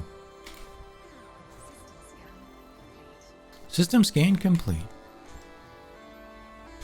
But yeah, there's a lot. Like I was saying before, there's so much possibility in this game, and that's why so many people enjoy it. You know, and that's why I enjoy it too, because I get to do things like this, explore, chill out, talk to you guys, learn new stuff from people that know a hell of a lot more about the game than I do. I enjoy that as well.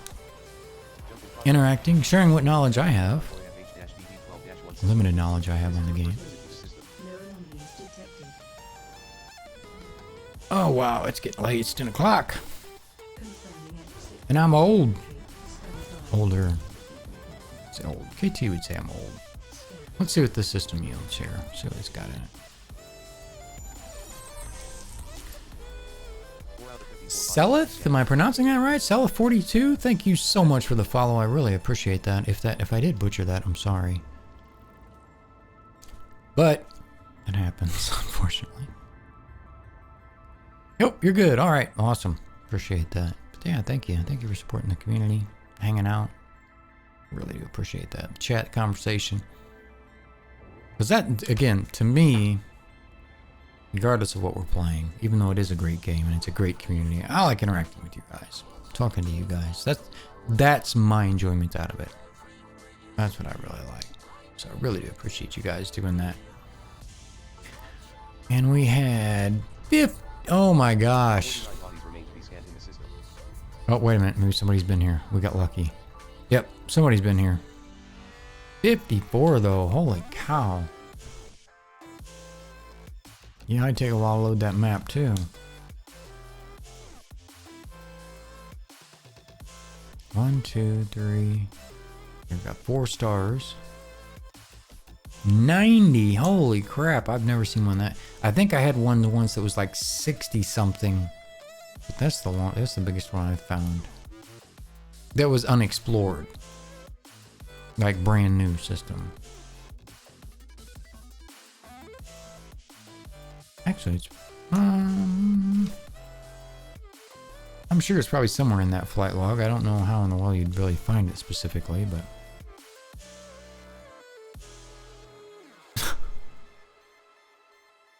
nice.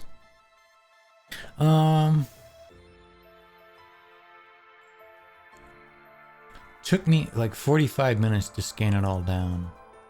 Yeah.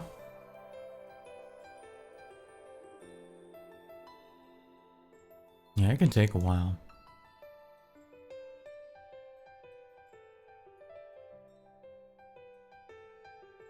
Nice. Surprisingly, only 3 planets were discovered by someone else. Well, that comes down to, again, when you land in a system or on a planet, there's still a certain range. And I'm not for sure what that range is, but you'll automatically scan it anyway. I don't know what that is now. I think it's gotten smaller than before. S Slide TV. Thanks for stopping by. Thanks for hanging out. But yeah, I don't typically scan everything. I mean, I don't map everything. I'll scan if it hasn't been scanned. But mapping, whole different. And if it's not worth at least 250,000, then no, I won't mess with it. But that's a lot of bodies in there. We're gonna make one more jump. We'll see what that's about. And then we're probably gonna bail out of here. And we'll be up again tomorrow at noon. We're probably gonna be back here in Elite. It is a variety day, which gives us the room to go play something else if we like. But we'll probably be back in Elite. I'd like to get around to that arm. Try to anyway. See if we can find something cool. So we'll spend the next couple of days doing that. But yeah, you guys feel free to stop back by and see us then too.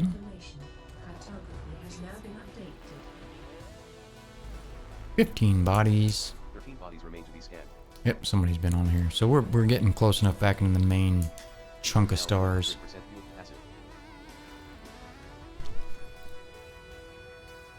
So I think with that, we had 21 jumps left, so we still got a ways to go as well. But yeah, I think we're going to go ahead and wrap it up there, guys. I really do appreciate you coming out and bullshitting with me and talking and teaching me a few things. I really appreciate that too. I love learning stuff. But we do, the schedule's down below if you're curious about it. I've said it a few times, but hopefully I'll see you here back pretty soon. It was great to see you, Mr. Pave. I hope we get to see you around more often. Man, I love it when you get back to streaming. I really miss hanging out in your streams, so I really appreciate you being here. I know you're usually a night owl. You're a late nighter. Me, not so much. But we'll be back up at noon tomorrow. We'll play some more Elite. We'll explore, talk a bit. You know, please come back, hang out. Hit that follow button if you're curious when I do start streaming. Discord was out earlier. If you'd like to hop in there for any particular reason, if you like live updates, if I'm going to be late or something, which is rare, but if I'm going to be or I got something coming up, I also post on Twitter. I'll tweet out. I actually didn't today that I was going live. I am such a bad streamer, but I'll post in there sometimes too if something's up or something's going on. So feel free to follow me over there as well. All the links are down below. But I really, really appreciate you guys coming by. Cherry pick. But yeah, come by and see me again tomorrow. If you're not doing anything around noon, I don't know how long we stream. It kind of depends on how the stream goes, what we find, what we do. And if not, then you can catch me on Monday at the same time. Start at noon Central. And if not, then next Sunday. Or we might even throw a few in between. Who knows? But anyway, in the meantime, I really appreciate you guys hanging out, being here, spending time with me. I really enjoyed the company. Everybody have one fantastic evening. Stay beautiful, and we'll talk to you next time.